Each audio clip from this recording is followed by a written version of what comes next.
Okay, people, I am live. Hello, all. Anybody that's not here? I'm just bored, and I figured I'd go live. Has nothing to do with the holiday. Has nothing to do with anything. I'm just bored. So, oh, and I fucking spelt my title wrong. Oh well, screw it, because that's how I feel. Hey, Patriot, how are you? You can come up if you want. I haven't posted the link. I'm not sure if I ever want to post a link because of the bullshit. But for you, I would make that exception. I was going to play the Nemesis game and just send people the link through whatever. Only cause. Hold on, I can't see. That's good. I'm just bleh. Today I worked all day. It sucked. And I didn't get out till late because the old man took his sweet ass time getting done. Thank you. I appreciate that. I do, very much so. Yeah, I just need to be a little more I don't know, less indecisive about who I should just kick off. If people are going to misbehave, I should just kick them off, right? I mean, don't put up with it. You know what I mean? Yeah, I bet it does. I mean, I don't know. I want the money though. I need the money, and unfortunately, right now I have to fucking work for it. But yeah, yeah, I already set one. We all know who's not allowed up. I've actually got another couple of people that aren't allowed up. I don't want to deal with their nonsense. And if I don't technically know them and they're from somewhere else, don't come here. Like, don't bother. You know what I mean? Yeah, yeah. That's what I plan on doing someday. I don't know. Once I get my Social Security, but I still have like 10 more years to go. Yeah. I have like 10 more years to go before I can even get Social Security. But if what they're saying about Biden, hi, El Cid. Oh my goodness. Hi, El Cid. What's up? Oh, El Cid. Me, Patriot Defense. Yeah, you. Wow. How the hell have you been? Hold on. I'm going to click this and it's going to make noise now. Hold on.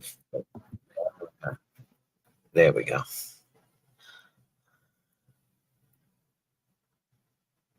Oh, okay. I gotta write this down. Do you want the link? Is that what you're trying to tell me? There, Patriot. God, I can't see these glasses. They suck. Like Defense 6. They gave me new glasses, right? Which is stupid because I have to get surgery soon. And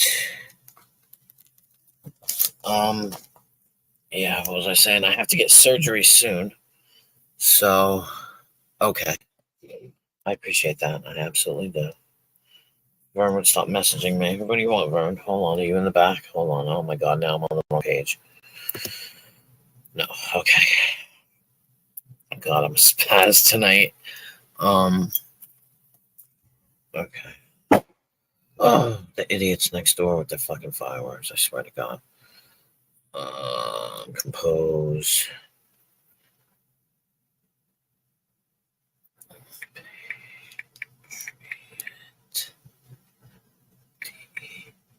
It's funny, Patriot, and I hate to say it like this. Oh, it's with an S. Oh God, I'm so fucking blind.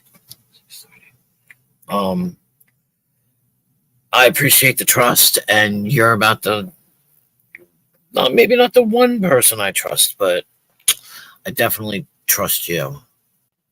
You know, I'll give you a wrench in a second, Elsid. I just gotta finish what I'm trying to do.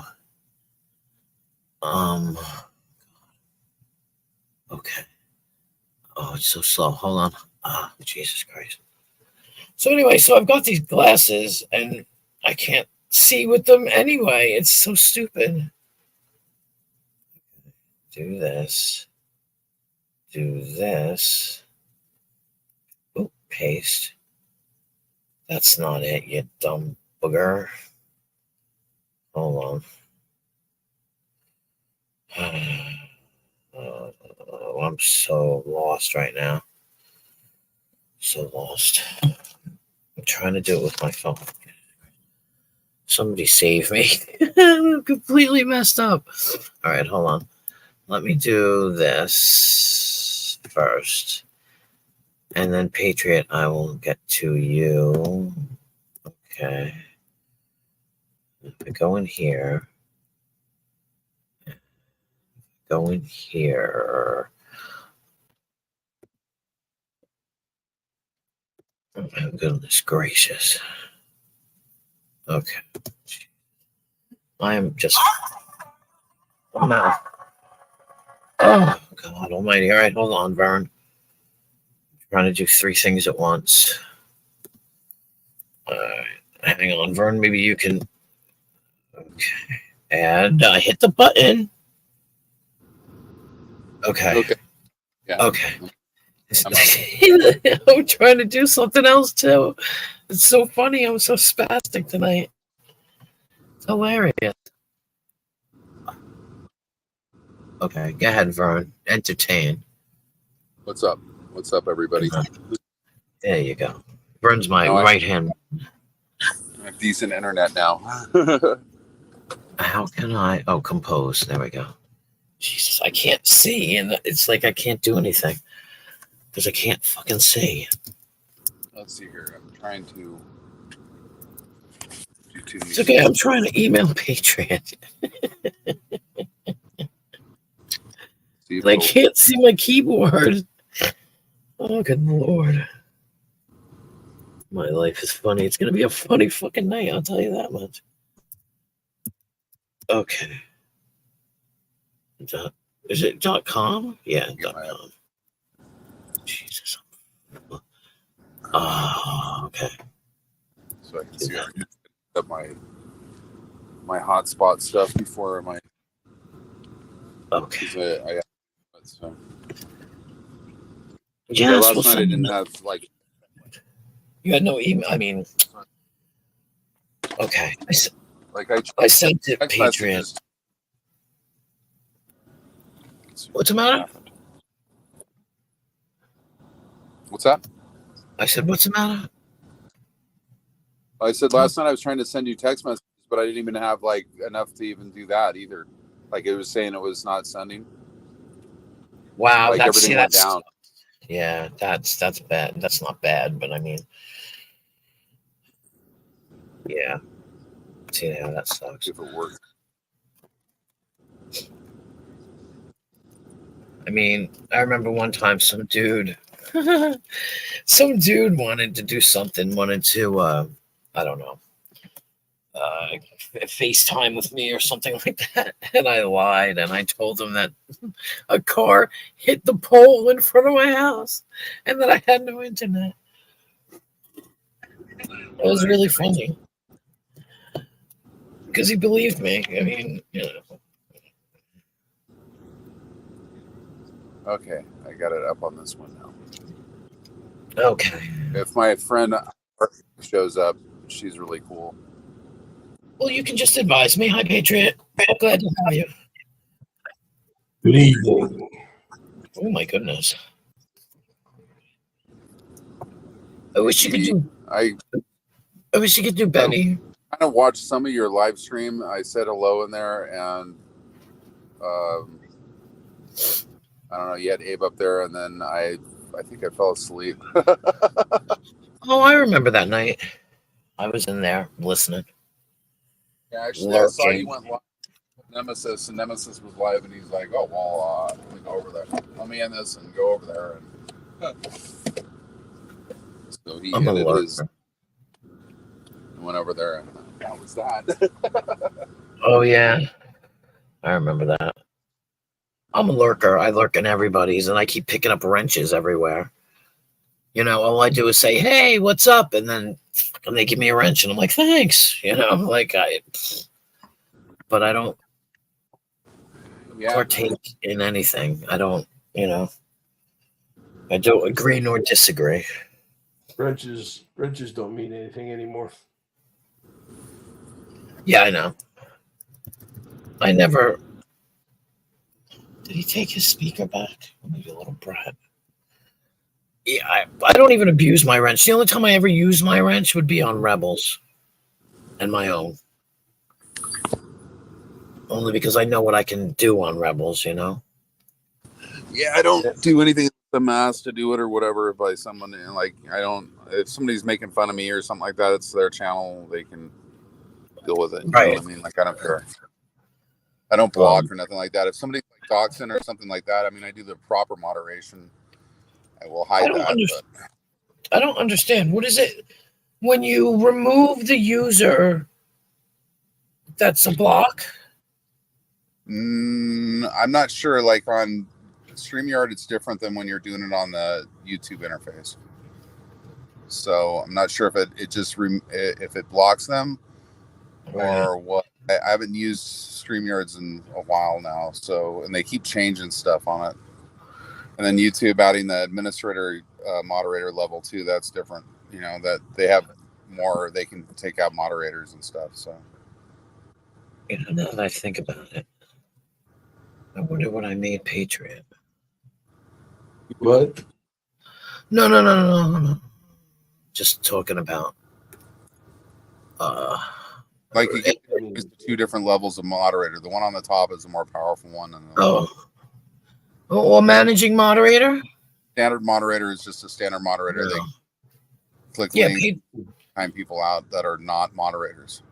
But the administrator moderator can time out moderators and stuff. Well, Patriot's a managing moderator. I believe you are too. So okay, that would be the most trusted of wrenches that you would give. Yeah, you don't want to give them out just that readily. It's just to everyone. And then you can also there's different levels of managers that you can have on the account side, and the way that it works is that you have to send it. The person has to send an email. You have to have their email address, and you enter their email address in the settings, and then they accept whatever level. There's like 4 different tiers, I think 5 different tiers, and then they can log in as you under their account, and then depending on what the level is, they can end streams, they can do editing, they can do all kinds. There's like editing level, like full managing levels. They used to have like co-owner, but they took that one away. But you have to be really trustworthy. Yeah, there's too many people screwing around with that one and making a lot of trouble. Well, that's it. In mine, most people are standard moderators. Most people. Yeah, like I said, any higher than that, you want to make sure that they are the most trusted of trusted people that you know. Yeah. Well, at the same time, I don't give a shit about this. Well, I do, but I don't. I've backed up all my videos somewhere else just in case I have to freaking post all these squirrel videos again. You know, but in regards to like this type of stuff, I don't even. But I get it. And I think, I think it's more in line with, you can always make another channel.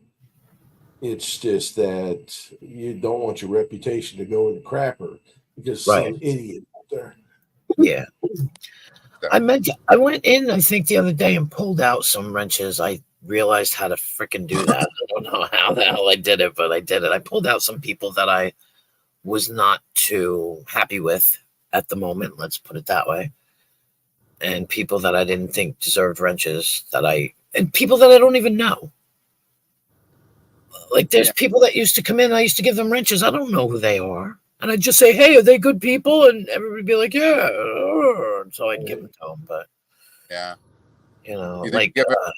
you give nobody a wrench. It's kind of like just a handful of people just to do moderating. But like You know, the thing is, the way that you do it is that you go under studio, like when you do your drop, you go under your YouTube page and then you go under your avatar, and then it'll say YouTube Studio, and you click on that, and that gives you access to everything in the background of Yeah. your. And then you scroll all the way on the left side down to settings, and when you open up settings, then it allows you to edit like all the people who are moderators and blogs. Yeah, I think that's how I did it. After the incident, that's what we call it, the incident. After the incident, I was like, nope, I don't think you deserve a wrench. Nope, I don't think you deserve a wrench. Nope, I don't think. And like I said, there's people, like, no offense to, I can't even name somebody because I don't know these people. What is that person that, God, it's so terrible. I feel like I have Alzheimer's. I do. The person that Abe says this person isn't AWOL. Huh? Isn't AWOL. Never heard of that one. No, it's who? I don't know. Abe's got it as like on hit like a Nightbot thing. Oh, that's one of Abe's sock accounts. Yeah, Abe's got so many sock accounts. You have to like just kind of like trim them down and say No, a couple of right, them, dude. Like, you know what I mean? It gets out of hand. I think I did that. I think I pulled a bunch of it. People can clone shit, and then it makes it hard to determine who's the clone and who's Abe. You know what I mean? Like, he needs to like tone it. He goes a little bit wacko. Somebody that he calls, oh man, I can't think of. But it doesn't matter anyway. That person, I don't know that person, so I was like, I don't know you. You don't even get a wrench. I don't know who you are. Right. It's smart. You know, I'm just like, you've been in my stream once. You don't, people that come in all the time, there's a difference.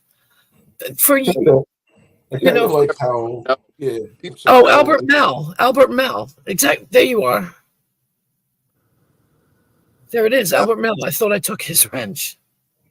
But you know who Albert Mel is. He's you just told me who Albert Mel was a minute ago. He's unholy, according to him. Unholy. That's what it was, unholy. There it is. See, I knew it was something nefarious. No, I'm totally kidding. No, Albert Mel's been around a long time. He's pretty well known, so he's not a problem.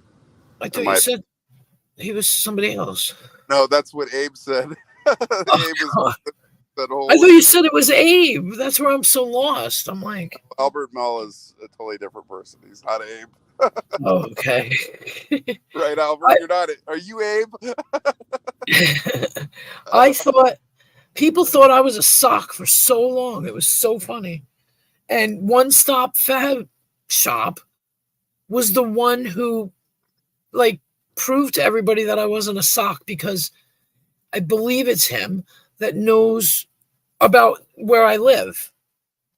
And we would talk about the island and stuff. And, he proved to them that because it was in Rebels, and he proved to them that I wasn't a sock. Because they kept saying, you're one of Rebel's socks. I'm like, no, I'm not. Right. And that was before I would go up on a lot of panels. You could, there's no way you, excuse me, there's no way you could be rebel there, because you got a job. Yeah, I know. Yeah, still got a job. Yeah, I work. I'm retired. I collect Social Security, and I still work 2 jobs. That's even. How did you get away with that? Don't they take your Social Security? I'm allowed to make up to $22,000 a year. Oh, I see. That makes sense. Yeah, without affecting any of that. I call it my medication money. Literal reported income. Well, that's it. The job that I do right now. I used to cut lawns, and that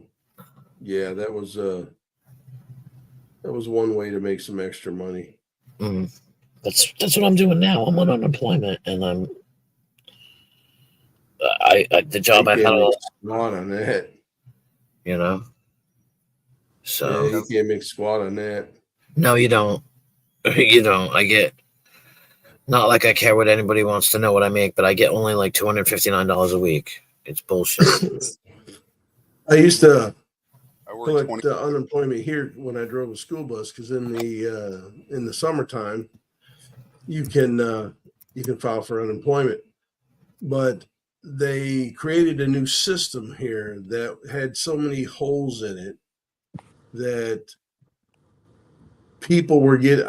I collected unemployment according to them for 2 years straight. I never collected anything. Somebody hacked into the system and just devastated the whole system. And just about every school bus driver that was in Pennsylvania got the money taken from them. Random person's a friend of mine. She came from my channel days. Oh, you sure? Yeah, I know her really well. All right. Yeah, she's all good. Okay. That's what I'm saying. That's She'll heckle me and stuff, but it's all out of good humor. well, I'm gonna give her a wrench so you can't time her out. Yeah, burn. Jesus Christ. Yeah, that's okay. Like if you I- really trust Vern and he says somebody's good, then yeah, you could probably give him a wrench. But if Vern says, well, yeah, I kind of know him, but then they just have to come in and earn your trust for a while. Mm. Yeah. There's people I know well that are trustworthy that I don't necessarily get along with either, but Yeah, but that's a trolling situation. That, I mean, if half the people met in person and spent any actual time together, even though they're really good friends on YouTube, I guarantee you they probably would not get along in person. yeah. I mean, look, just look at all the people, for instance, Queen Wasp, that you meet in a day when you're working or something like that. Maybe 50 on a day. Yeah. And how many of those would you really become friends with? Yeah. Maybe 1, 2. Yeah. That's it. Well, So you got to look at the odds on YouTube as being a little worse than that. So instead of 2, it maybe only be 1, or even if you wanted to break it down, half. yeah. But Well, I mean, I have a great story because when I was on Hangouts, I made friends with the Brits. This is why they say I come from the Brit section, WASP and all that. And I went over to England and I met them, all 6 or 8 of them. And I was supposed to go this year, but I didn't go.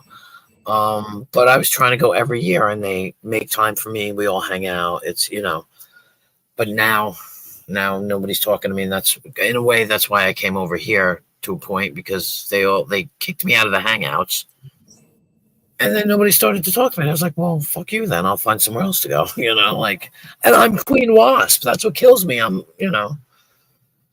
random. Well, that's Queen Wasp suffers from YouTube Alzheimer's, so she doesn't remember the conversation she had with you.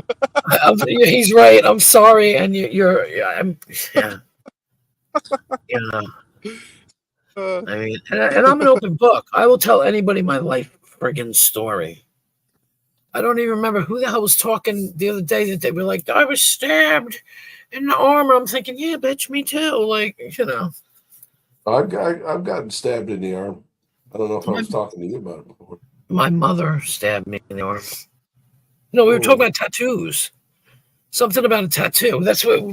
Yeah, I think it may have been me, because I talked about that I was stabbed in the arm because there was a guy beating on his girlfriend, and I stopped him, and he got mad and he stabbed me in the arm. And I looked at him and I said, this is one of those times when you just fucked up. Because where he happened to stab me in the arm, I don't have a lot of feeling. So even though it was sticking there, I didn't feel much of it. And then usually if you see somebody get stabbed like that, there's a reaction, and I didn't get it because I don't have the feeling in that arm like that. So it was like it was definitely one of those moments he knew he had fucked up. Right. And then I Right. talked about getting a dragon tattoo over it to cover up the scar. I was like, is the dragon or some kind of serpentine kind of thing? Because it was, Yeah. they had to do work on the tendon, muscle, something. It's Yeah, funny. the muscle head, it tore the muscle enough to where when I moved my arm to see if it was broken, because I didn't know if he had stabbed it through the bone or whatever, but Ooh. I was just kind of moving around. Next thing I know, I got this big lump in my elbow. And I said, what the hell is that? Pulling blood or something like that? And the doctor said, no, what happened is your muscle tore the rest of the way and dropped down. So we're going to have to do surgery on it to put it back up there. Hopefully none of the tendons or anything like that would have been cut, because he probably couldn't have been able to fix that. And that had not lost the arm, but lost use of the arm. Yeah. And so everything worked out. I didn't think I could build muscle in that area anymore, but it seems to be doing just fine. Well, I tore both my. I feel like a wuss because it was only went in, I think, an inch. I don't know, an inch and a half. I don't know. I didn't get stitches or anything. But yeah. What was really weird is I'm sitting in the emergency room. I got this big gaping hole in the side of my arm, and you think they would give me a gauze to cover it up? No. Oh. Everybody's looking at my arm saying what happened. Then I had to explain to them. Well, I didn't have to, but explain to them what happened. And then finally I get into the doctor, and what does he do? I said, well, I don't feel it. He says, well, okay. So he starts taking his finger and poking it in there. It's like, dude, yeah, it doesn't hurt. It just doesn't make sense. Don't do that. So Just feeling around in here to see if there's any blade left.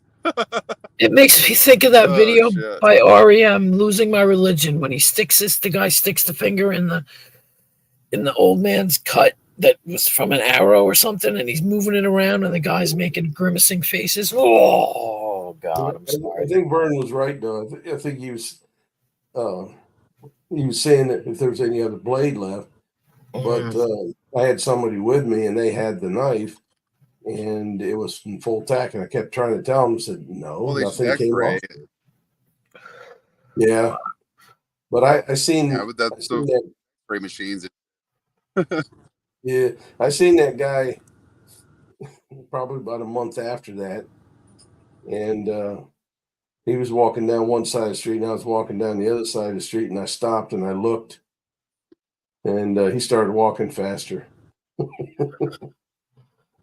It's like, oh no, dude. I was thinking to him, I said, you're not even on my list of worrying about right now, so I'm not going to chase your dumb ass down. Yeah, no. Mine happened back in the days when they didn't do anything. I was 18, 19. And they didn't do anything. I had to go back to, her house 2 days later. We went and picked up the weapon, but they didn't do anything. It was called family court. You had to go to family court in those days. That was a long time ago. Yeah, I never reported it, but it was one of those things where I told them that you never come see her again. You have no contact with her whatsoever. And if I ever see you again, I'm going to break your legs. But he obviously kept away from me. But I did see him that one day, and he started to run.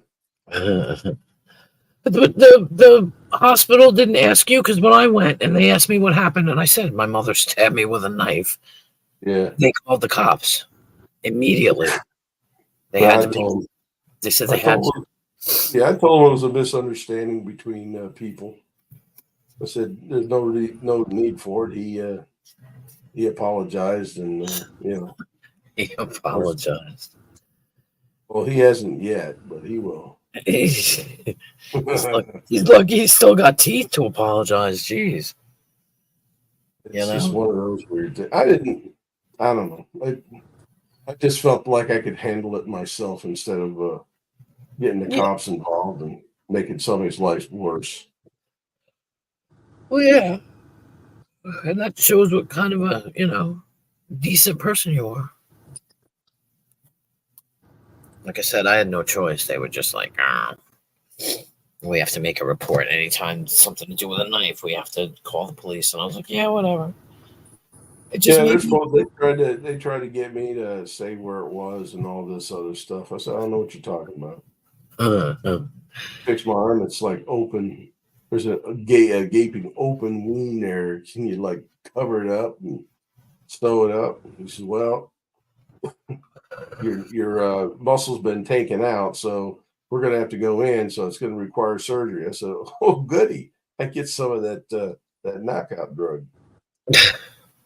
Because I have a CDL, I don't get to get high like everybody else. So I say to the anesthesiologist, I said, hey, I don't get to get high like everybody else. When you put that stuff in me, can you do it a little slow so I can feel the buzz? He says, you want me to do what? I said, you heard me. So he puts it in slow. He says, you feel it? You feel it? I said, nah. I said, I don't think this stuff is going to do nothing. He says, you sure? I said, positive. He said, do you feel it now? I said, oh, yeah, that's it. That was it. I don't remember shit after that. I had my gallbladder taken out, and they left a stitch in my belly button. They went through my belly button. They left a stitch in there, and it was like causing problems. It wasn't like infected or anything, but it was just like oozing. And so I had to go back under the knife, and they took the stitch out, and they gave me propofol. And I woke up in the middle of it, and I was like, I told them my whole drug history, which is really pathetic and non-existent. And I was like, this shit is good. What's the name of it again? And then he must have looked at the anesthesiologist because I went back to sleep because I was chatting with him. It's like, really? Our budget's low, but it's not that low. It was funny. And then when I went to go for the follow-up, I told him I was embarrassed. And I was like, I talk anyway under anesthesia. And I was like, if I said anything embarrassing, he was like, oh, no.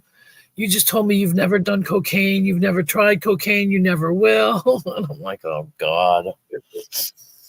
I told the doctors, I said, hey, look, if you guys are going to do anything weird sexually to me when I'm out, just wake me up so I can enjoy it. Oh, my God.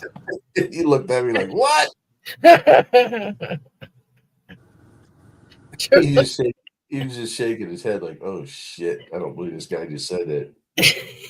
You're like the guy, this proctologist, right? Next patient, and this patient comes in, and he's doing the exam, and the guy's, squealing and enjoying himself, and the proctologist is just like, no, I can't deal with this. So next week, same guy with another quote problem, and so after that, he was like telling the receptionist, like, don't let him have an appointment anymore. I can't deal with it. So the next week, she's like, the guy is back, and he's like, I told you not to let him come back. She's like, yeah, but you really need to see him. So he goes in and he gives the guy an exam, and there's like a dozen roses shoved up his ass. And he's like, oh my God, there's a dozen roses shoved up your ass. And the guy says, read the card. Sorry. Look, and nobody laughed. I feel like Nemesis. Like, nobody laughed. What the fuck? Oh, I did. I just didn't. I just don't do it out loud. I'm probably the only one that that can go to, like, Fluffy. That he's supposed to be really funny. I spent 2 hours. Gabriel. Yeah, Gabriel. Yeah, I spent 2 hours in the audience listening to him go off. He's very entertaining. He really is. I just never laughed the whole time.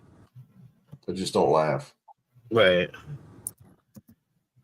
I can't even put this person on. I can't put a heart first. I hate that. Well, hello, Heart Pink. I don't know who you are, but hello. Pleased to meet you. But yeah, I used to go to comedy clubs years ago. I've seen like, see, I don't know if you've got to be, yeah, you're older than me. Both of you are older than me. 62. Sorry? I'm 62. I'm 55.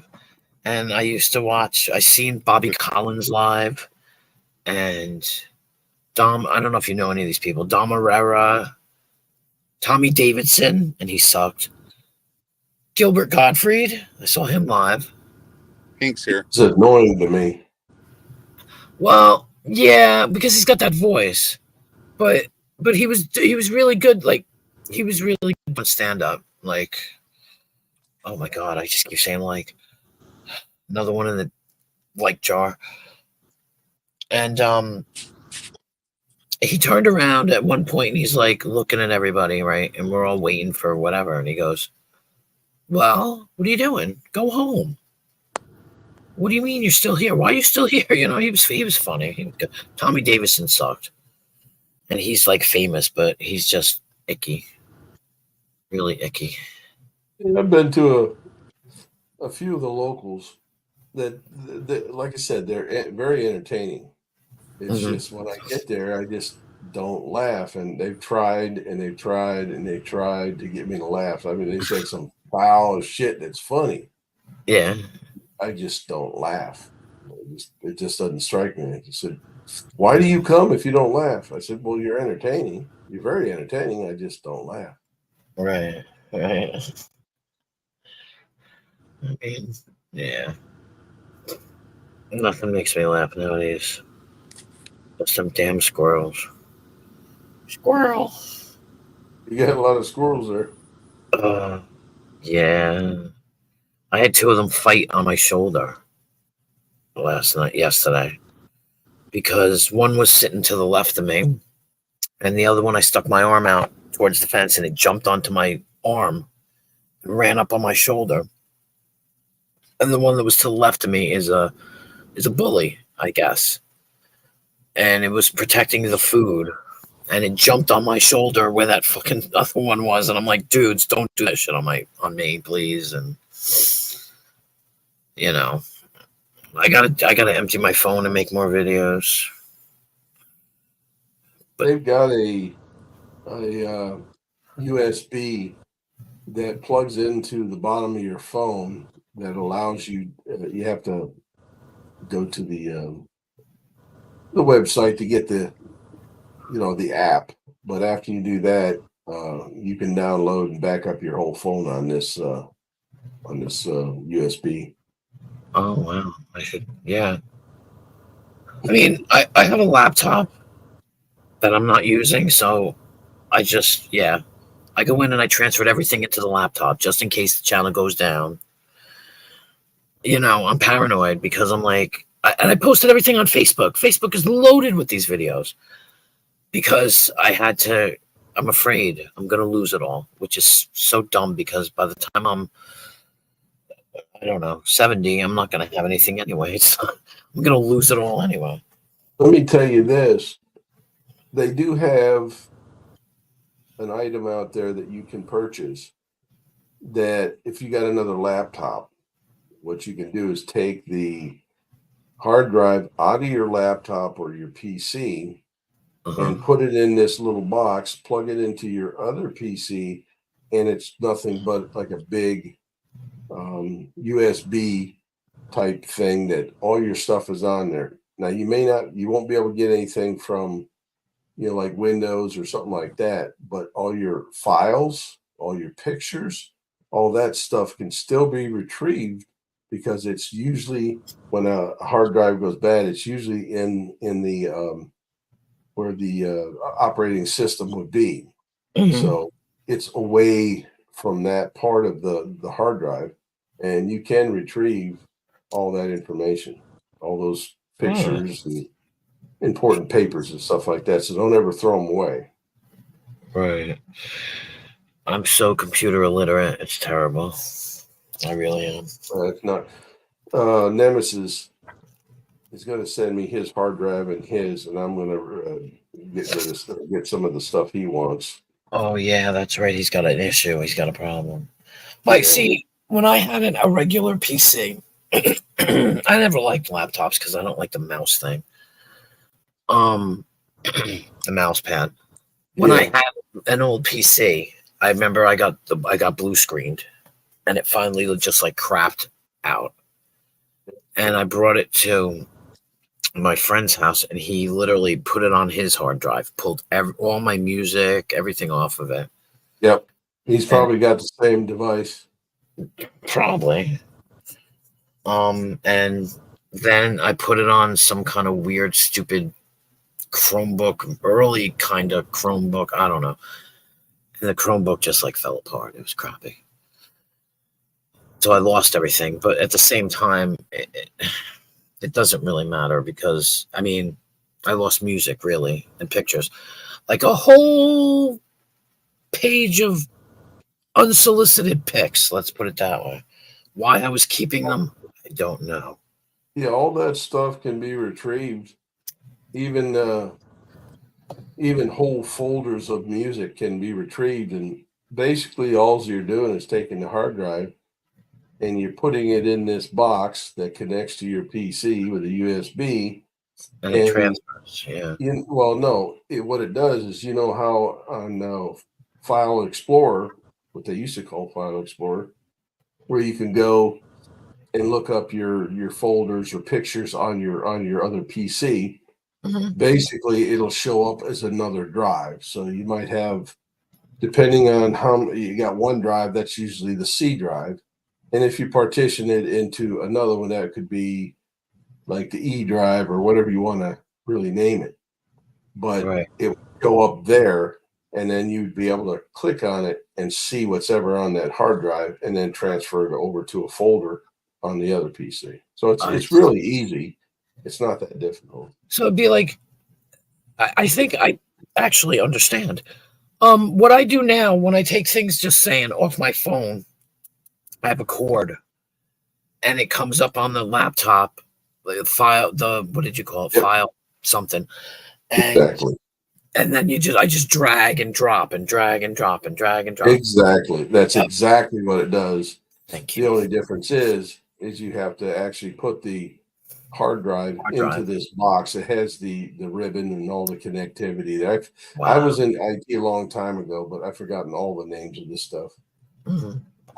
But it's fairly easy. Like I said, you just plug it in the box and plug the cord into your PC, and you start looking for the stuff. Yeah, it's cool. Yeah, it's the funny part is every time I do it, like I said, I pull the stuff off my phone because I'm running out of room on my phone. Because at one point I had like 86 videos, and I forget how to do it, and I get into the phone and I forget what I'm looking for, and it takes me, and I get frustrated. My son, I'm in here screaming because I get very frustrated very easily, and my son, and then I'll be like, "Oh, you're so stupid, Jennifer." So I wrote it down. I actually had to write it down to remember how to do it because I feel like my mother now. Well, you don't do it every day.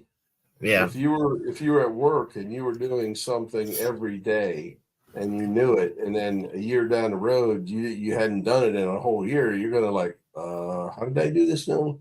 That's human nature. I mean, everybody's like that. Yeah. I mean, I'm funny.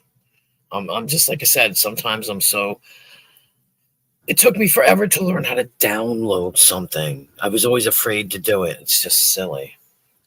I mean, the way they've got everything now, you have to be really sure on what you're downloading, because it could be a file in there that's going to take over your whole PC and take everything. I just got notice from a company that there was a data breach in their system, and that all my information could be compromised. And I kind of laughed. I said, yeah, I don't think so. I can't elaborate on that anymore, but. Oh, yeah, of course. I'm having trouble. Why can't I grab this link, Vern? No, I'm just kidding. I can't grab it. Why? The What one that I link do sent. you I'm having trouble with my internet again. There's no. And I sent. I can't Oh. use the internet at the truck stop, so like all my devices won't like open up their thing for some reason to allow me to use their internet. So I don't know what's going on. I got to call their support. And it's like not only my phones, both my phones, but also my computer. It's like kind of weird. You could, I mean, it's a shot in the dark, but you could always restart them. And Yeah, I did. I redid everything. I uninstalled the driver on the computer for the Wi-Fi and everything, and ran through all the diagnostic. And for some reason, like it used to be, like there was a page that would open up, like a web page on the computer, and say, yeah, like, do you want to accept the terms of their service? And I'm, yeah.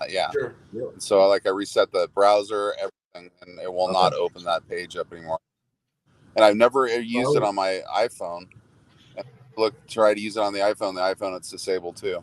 And then it was like I have the verbose settings on my Android activated, and it says permanently disabled.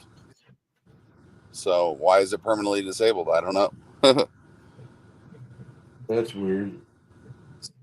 Yeah, it's really weird, but that's the story of my life. I've had a lot of problems with people attacking me and trying to keep me off the internet for some reason. So Do you have a VPN on your phone? yep, I use 3 different ones. Somebody saw Rebel. Was Rebel in here?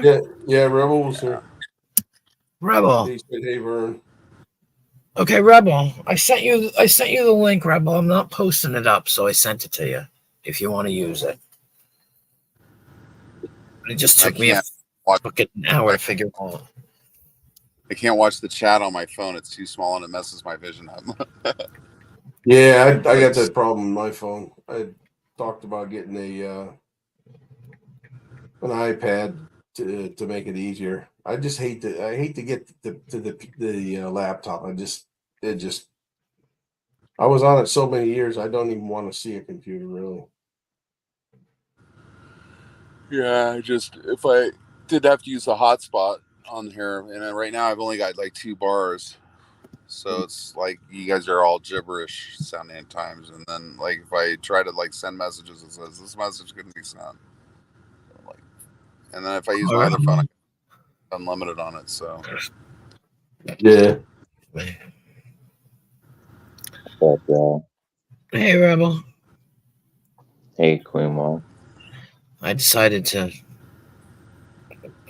do what Nemesis does. It seems a little easier.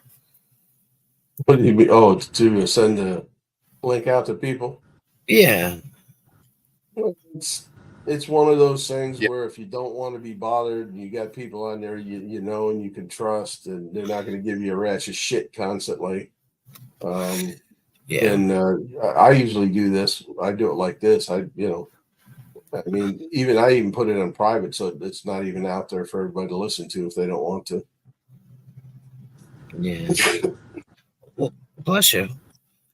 Thank you.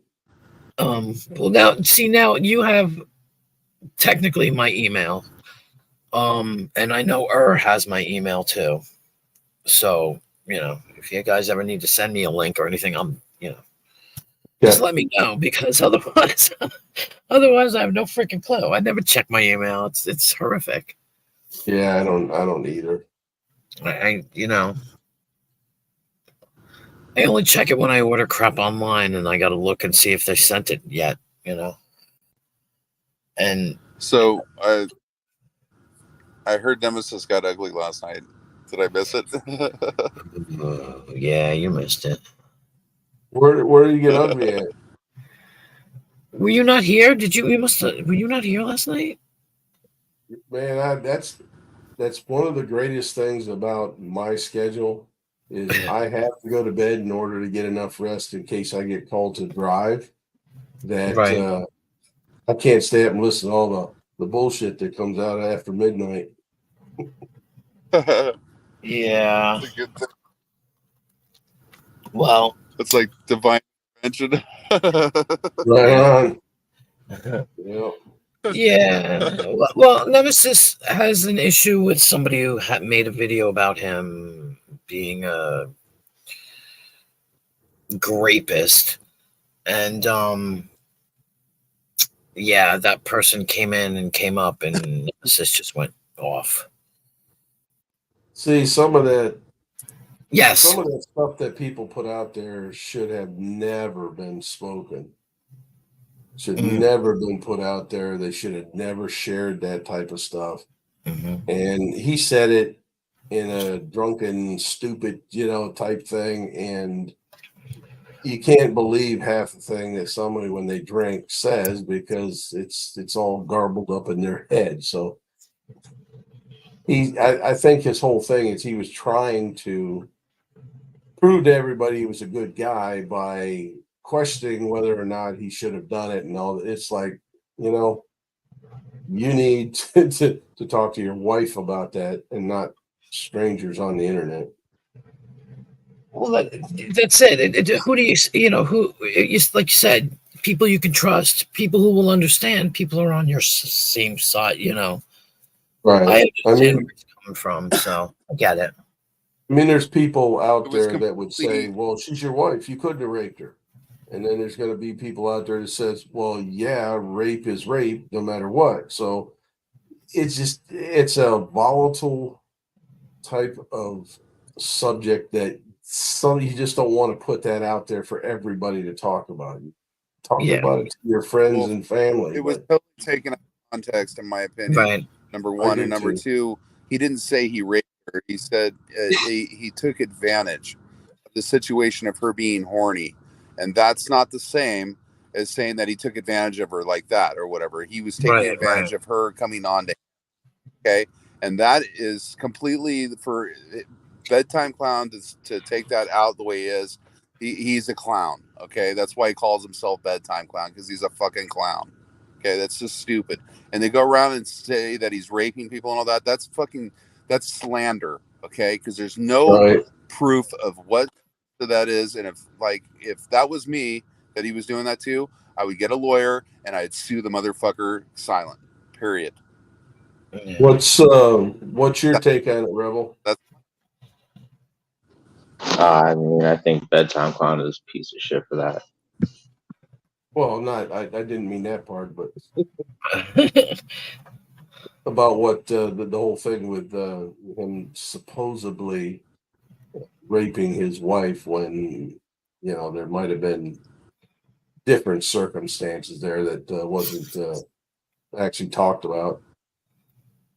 Well, I don't mean, know. like Go I ahead. said, Bedtime Clown, when he first tried to come into my chat claiming that shit, was like, I said to him, like, I'm not going to believe it until I actually see receipts or proof to like that being a fact. And I never did. So, Agreed. and I don't have any reason to believe Bedtime Clown over Nemesis.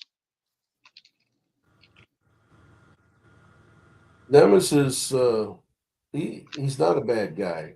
He got a bad rap when we had that picnic, and there was a lot of people saying that he was a spy for, of all people, Nathan Johnson, I believe it was, and he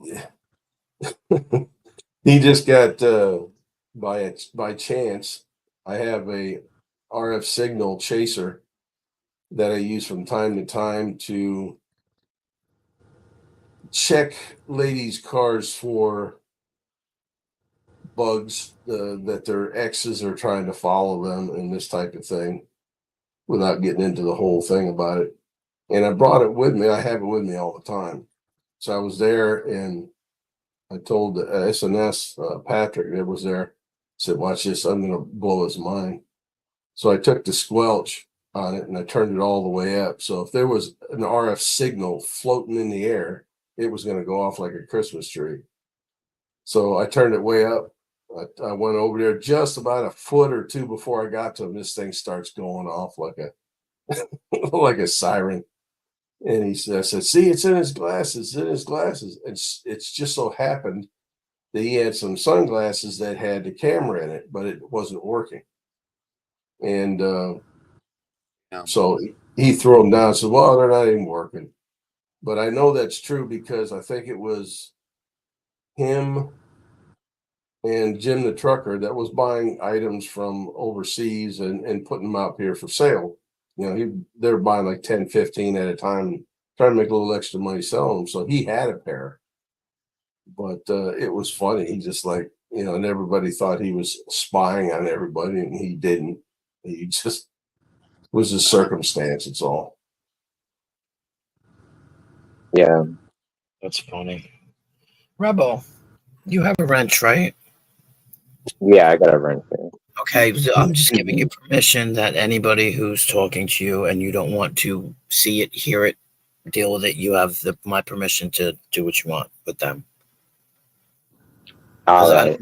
I don't know whether to pull these messages down or not. So if they're bothering you, you can pull them down, no problem. If you don't want to, let me know and I will do it though. Yeah, I mean, I don't know. They're not really taking shots at me, but I Right. don't know. I mean, I'm That's not what I'm trying saying. Yeah, no, but if you want to get rid of them, you can get rid of them. If you don't want to actually get rid of them and you want me to get rid of them, let me know. I'll do it. No problem. I'm not playing. Well, I mean, if you want me to get rid of them, I'll get rid of them. No, I don't care because they're at you. So I mean, that's why I wasn't. I don't know. I mean, they don't until they start doing something. Right. Exactly. Okay. I just wanted to let you know that you had my permit. You know, do what Yeah. you No, want. I know. Well, you should read, Rebel. You should read that one from Mud Shark. Let me see. That's what I'm talking about. That's why I was like, well, I mean, it says, Rebel, I'm sorry for lying about you calling CPS on me. I don't know what that is. But that's not the real Manda. That's No. just someone pretending to be Manda. oh, okay. That's all. Yeah, I don't know. I mean, I don't know if Manda wants them. I mean, I don't know if she even knows about this channel, but I mean, I don't know. Yeah, no, it's up to you. You know, that's all. I was leaving it up to you because it was directed at you. You know. Yeah, I mean, until they start doxing, they're doing some crazy. Because like, if we block it, then they'll just come in here with some other crazy shit, or go even worse. So I mean, let's just. Hey, Black Rose. That's when I get I get exercise with my finger going click click click. I love it. I actually do love kicking people out that I don't. You know. I don't do. Typically, when I'm on a panel with someone, that there's not much bullshit going on. Yeah. Not that people are afraid of me or anything like that, but they know I'll call them out on it and say, "Quit your bullshit." Right. You tell them to behave. Yeah, there's no reason for it. Not here. Not now. I don't put up with it. I don't like it. I don't like people being bullies. I don't like it. And if somebody becomes a bully, then I do a little research and I do my thing. Random popped them. Thank you, Random. Yeah. I mean, like I said, I don't know how far. You know, it didn't go very far, so I wasn't. You know, if it was really big, I would have been like, nope, nope, nope, nope, to the nope. Like I was saying before, Rebel, that on your channel, I do exercise my wrench capabilities. Oh, that's fine. And you've told me you don't care, so it's like, all right, boop, boop, boop, boop, boop, boop, boop. No, it's cool. Rebel, let me ask you a couple of questions, and these are in no way, shape, or form an attack on you or anything. They're just questions, and you feel free to answer them the best of your ability or not. And if it gets to that you don't want to answer any of these because of people on here, just say, No comprende. I am not going to even talk about it. Can you? All right. Is there a reason? And this would be a yes or a no question. Is there a reason that you could not physically work or anything like that, where you couldn't find a job? To be honest, And like I before you answer that, the reason answer. I say that is because it just seems to me you're a pretty good. You got some brains there, and it sounds to me like you could do something that would make your life a whole lot better.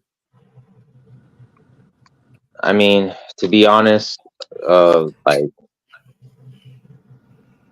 um, I wouldn't really answer that question, even if like Okay, anything. It just no, that's like fine. at this point in time, like like I could get my life in order and be fine not telling people. Like Yep. it's just like even if it turns out bad, like for me, it's like I'd rather not tell people. Like I don't even know. Like it's just like Exactly. like I mean, I made a lot of mistakes in my life. Like I have worked. Like it's not like I have never had a job, but like Right. like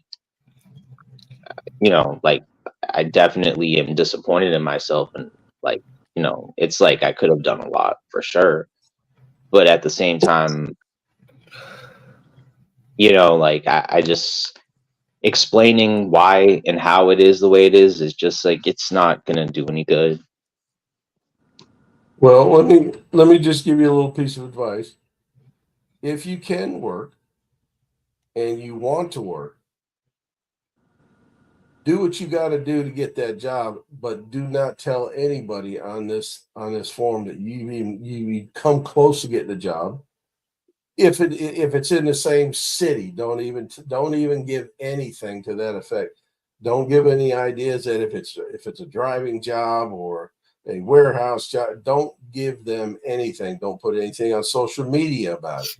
Don't put anything out there, because from what I gathered, there was a lot of people out there that were trying to get you fired or did. I didn't get all of it, but you can you could do a whole lot better just working out there than hoping that someone's going to donate you some money or something. But I'm saying this because I've heard a lot of people talk a lot of shit about you and give you a lot of hell, and you could stop that just by going out there, finding something. It doesn't have to be a CEO's job. For God's sakes, man, just get yourself together and get you a car or a truck, get you a trailer, and go out and start cutting lawns. I mean, do you know how much you get for a lawn cut nowadays? Anywhere from $35 to a cut to $75 a cut, and people are paying it, dude. But just a little piece of advice: take it, mull it over, forget about it, whatever you want to do with it. But I figured that maybe a little piece of advice from someone that is not jumping your shit about stuff, um, might help. There's a lot of Appreciate it. home jobs too that are actually paying pretty good too. That you just support. You just people need technical support and stuff. If you're tech savvy, Yeah, you can work at home doing that. Some of them are 35, $40 an hour. Yeah. Beats freaking pounding the road like I'm doing. Oh yeah. I mean, cutting grass it's hard work. You have to get it. You have to get there and get out in anywhere from 15 minutes to 20, 30 minutes. Cut, mow, and blow, and you go on to your next one. I mean, I was at one point with my company, I was making pretty close to $4,000 a week. Yeah, I used to remove plants and shit and trees. I used to do everything with my dad. That was just cutting grass. That wasn't doing any landscaping. Grass, but I do like removals, like people like in older neighborhoods where they had like really bad stuff overgrown, like pyracantha and shit like that. So and I'm not allergic to poison oak or poison ivy, so I could always take out poison oak for people too, which paid really high. there's like almost nobody that isn't allergic to it, you know. And like Yeah, like, yes, Matt, 4,000 a week. I mean, it's not hard to do that. If you got a good crew of guys with a couple of trucks, it's easy to do. But 4,000 a week is also, you have to pay for your gas, the repairs on the trucks, the trailers, the mowers. I mean, a lot of that money comes out of there. So it's not like you're making 4,000 profit. You typically speaking, let's say you're doing 10, 15 lawns a day. Typically speaking, your first 4 lawns that you cut is going to go back into the company, maybe even more, depending on how old your equipment is. It's going to go back into the company just for repairs and fuel cost and you know that type thing. Then you got probably another 3 or 4 lawns that you have to pay your people with.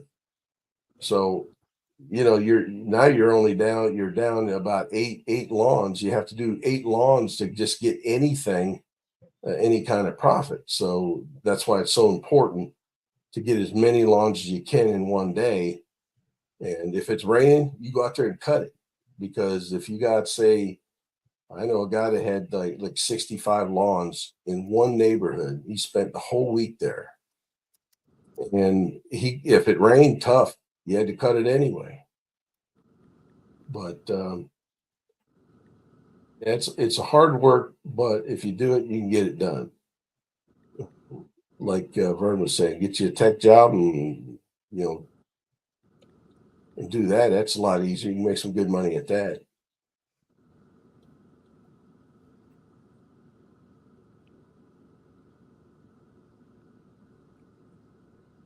Speed.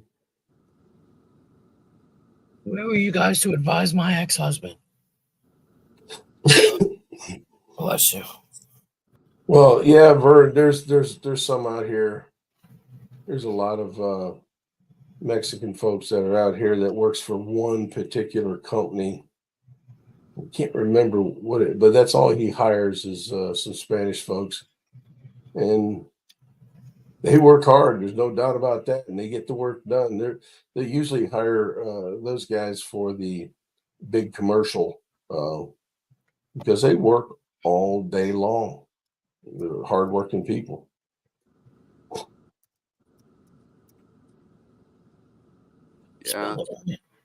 Yeah, unfortunately, where I'm at too, they're trying to deter people from putting lawns in because of the water situation. But what else can you put other than AstroTurf down? And that's way rock. Too expensive. And yeah, they make everybody put rock down now. Rock and drought-resistant plants. There's certain plants that they recommend and stuff, but and it's ridiculous because I live right on the eastern side of the Sierras, and there's like Lake Tahoe's right there, and all the water leaking down from there. It's like, but depends on which town you're in. But they've been starting to like, not this year or the last year because we got a lot of rain or a lot of snow, but the other years they're making everybody ration water like every other, like you couldn't water like every other day and stuff like that. And then they raised the water rates up so high that you don't really want to water. Yeah, they did that in Arizona. They said the water there is ridiculous. Yeah, in California. Like my lawn right now is brown. Most of it's green, but there's patches of brown. So I go out there and I water it just a little bit just to get it so it doesn't completely die off. And some of my plants, like my vegetables and stuff like that, I water every day. But other than watering the whole lawn, I don't feel right about doing. And when I wash my vehicle, I put the vehicle on my lawn, so the water works 2 different ways, 3 different ways. Washes the car, goes in the ground, filters, goes back into the part of the water's system. Yep, I have been like, when I was getting treated for cancer, I had to take care of all these dogs, and I had to clean up dog shit every day for like 30 dogs, 35 dogs. So like I've done it all. I mean, I've been a fabricator. I've been a welder. I did a handyman business. I was a mechanic for 15, 20 years. I used to Sounds like build, me. do a lot of shit. I got lucky a couple of times. I married into a family that worked for GTE. Oh, And yeah. I got to be a telephone repairman and installer, cable splicer. I did that for 15 years. And then, of course, it didn't work out. So I divorced her and met this other lady. And the company, I went to a little affair they had. And her manager said, "Hey, we're looking for IT people. Have you ever done that?" I said, "Never even. I don't even know what it is." He says, "That's all right. What I want to do is hire you on as a facilities manager." I said, "Well, what's that?" Is all you have to do is take care of the building. If something needs to get done, you get it fixed.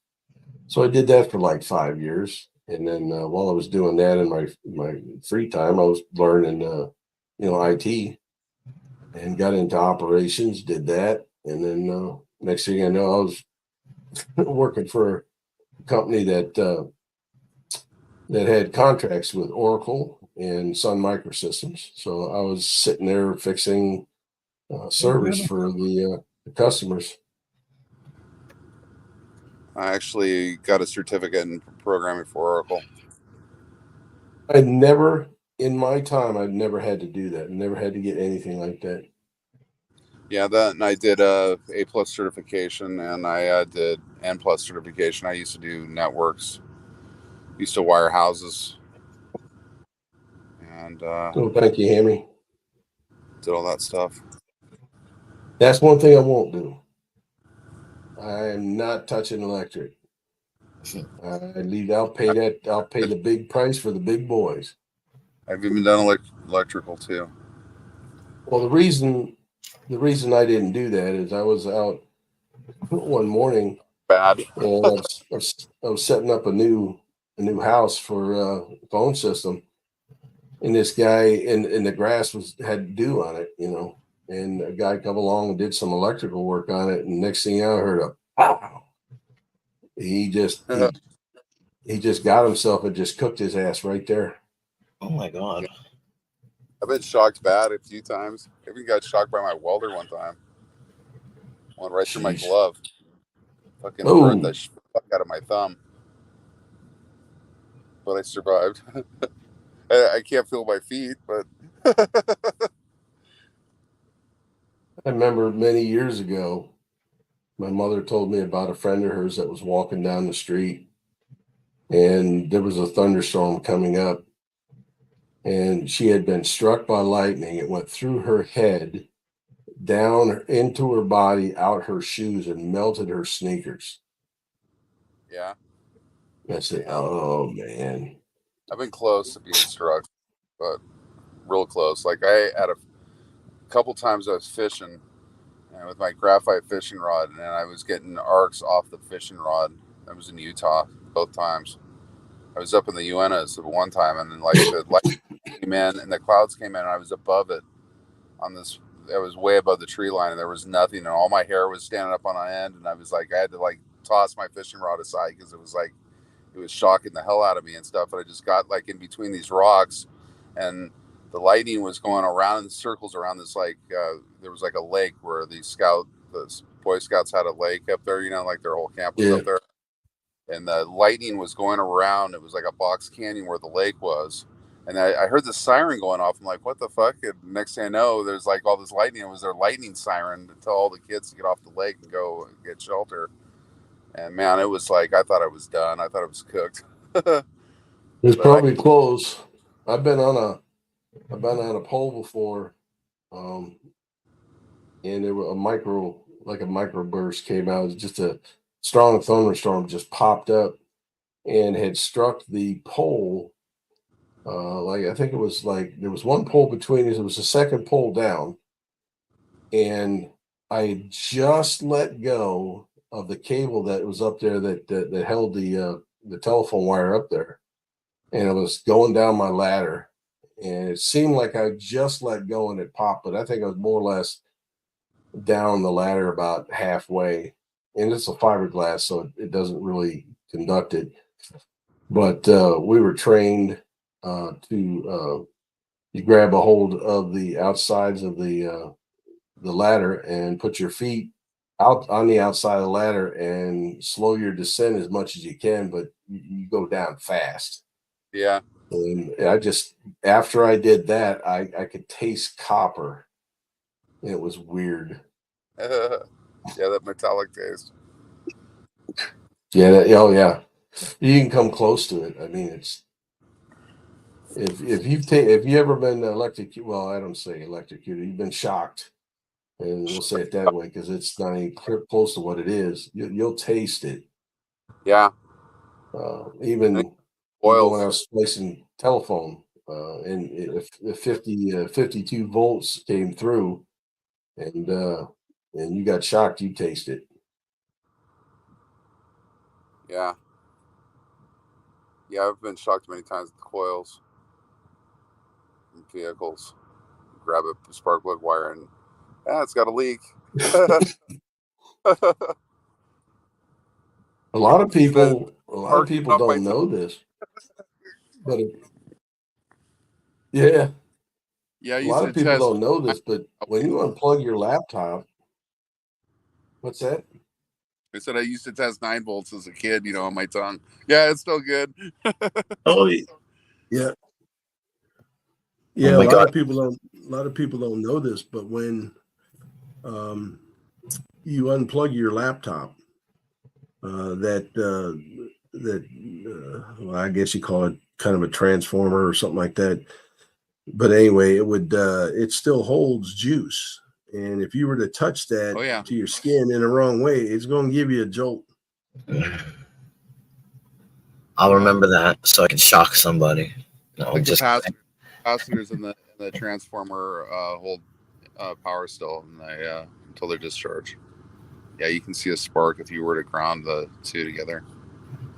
Well, I think if you when you pull it out of the wall and you unplug it from the, say, laptop, for instance, you can see the light still on, and that's saying Yeah, that it's still juiced up. Yeah, those are the capacitors. They still hold electricity until they slowly bleed it off.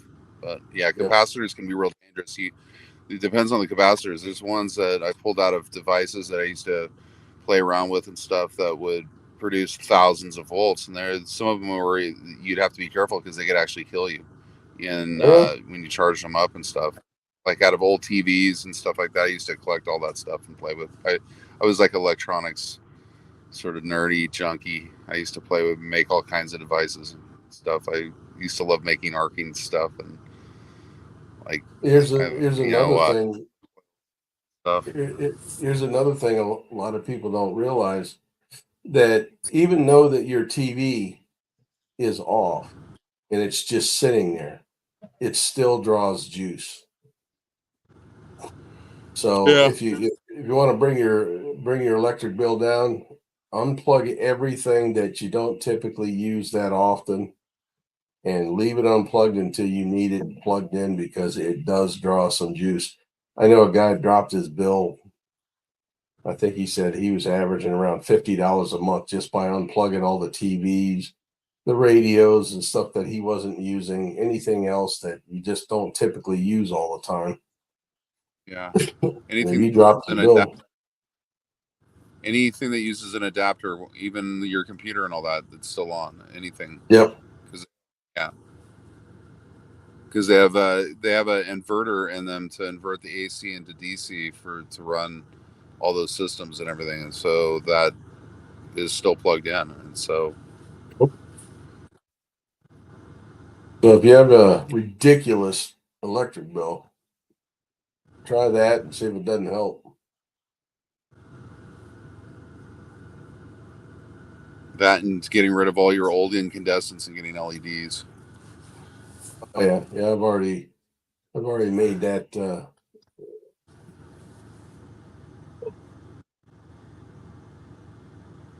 Oh, and there was, those light bulbs that are LEDs.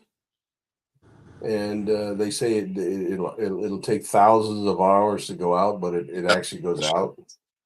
Mm. Those you can actually very carefully take the top plastic piece off of those, and you can check with a meter to see which one of those, because there's usually like, I don't know, 8 or 10 in there, let's say, and they're all connected together. If one goes out, Yeah. then but you can bypass that and go jump it and go to the next one, make that circuit again. Now it won't be it'll be a little bit less bright, but it'll still work.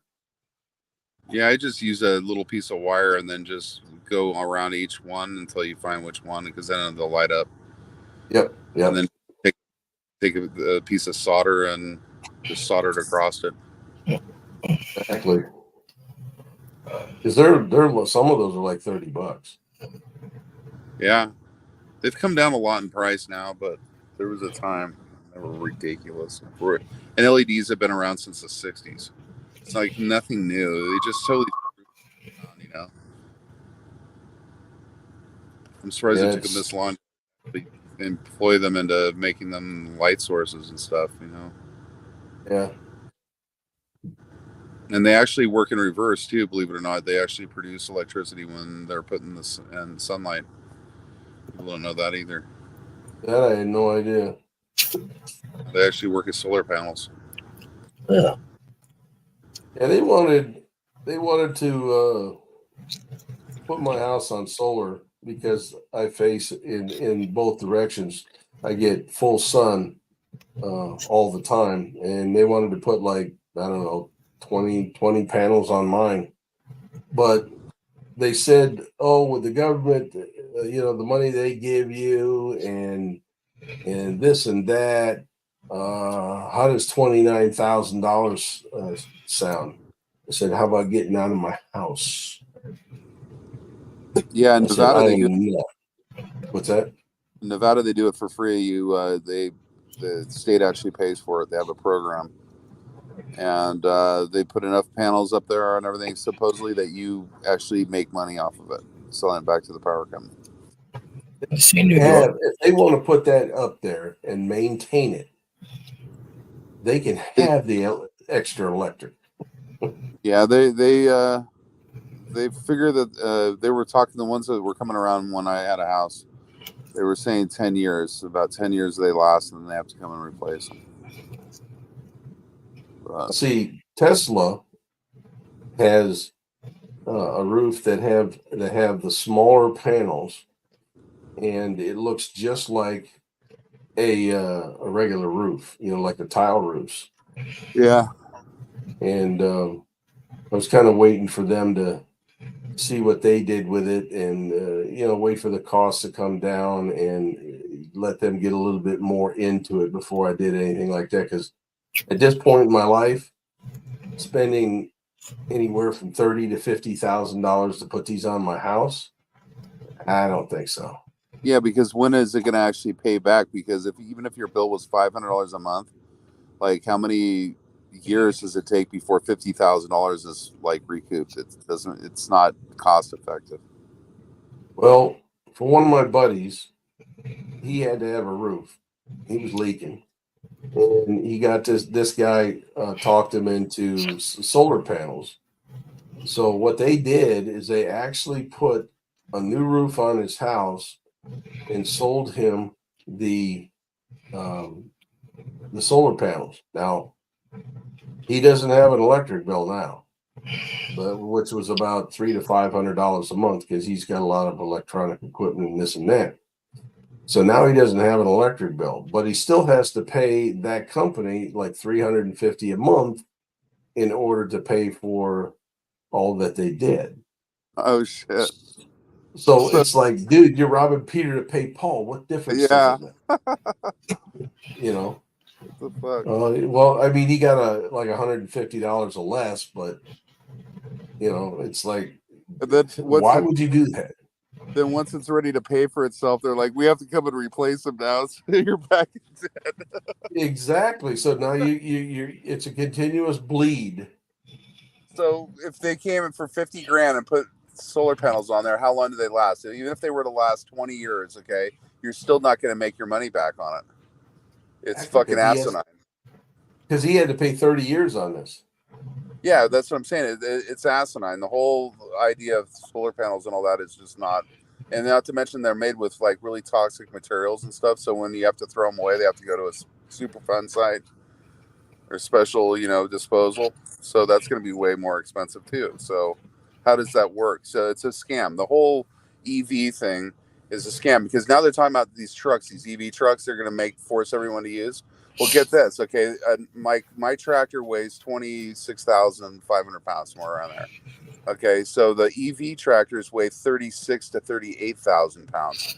So now they're saying, oh well, we're going to increase the amount of weight that trucks can carry now to 100,000 pounds from 80,000 pounds, but they won't let them do it with diesels now, but they'll let them do it with EVs. So because of the damage to the road. But then they said, now they're saying, well, the roads can handle 100,000 or more pounds because that's what the special permits are for. So why don't they let everybody just run heavier? Because then the freight prices would come down. The cost of moving stuff would come down and everything else because you can carry more weight in your truck, right? Yeah. Such a whole fucking trucking industry is run by these bureaucrats that are all paid off by these fucking people that want to charge you more for every fucking thing. And it's all a scam because the roads are the way the roads are. If the roads can handle the EV weight, then they can handle diesels carrying fucking heavier weight, which would bring all the costs down anyways and put less emissions in the air because you'd have less trucks moving stuff, right? I mean, Do you know why it takes so long for them to completely take up a highway and put new stuff down? Why it takes so long?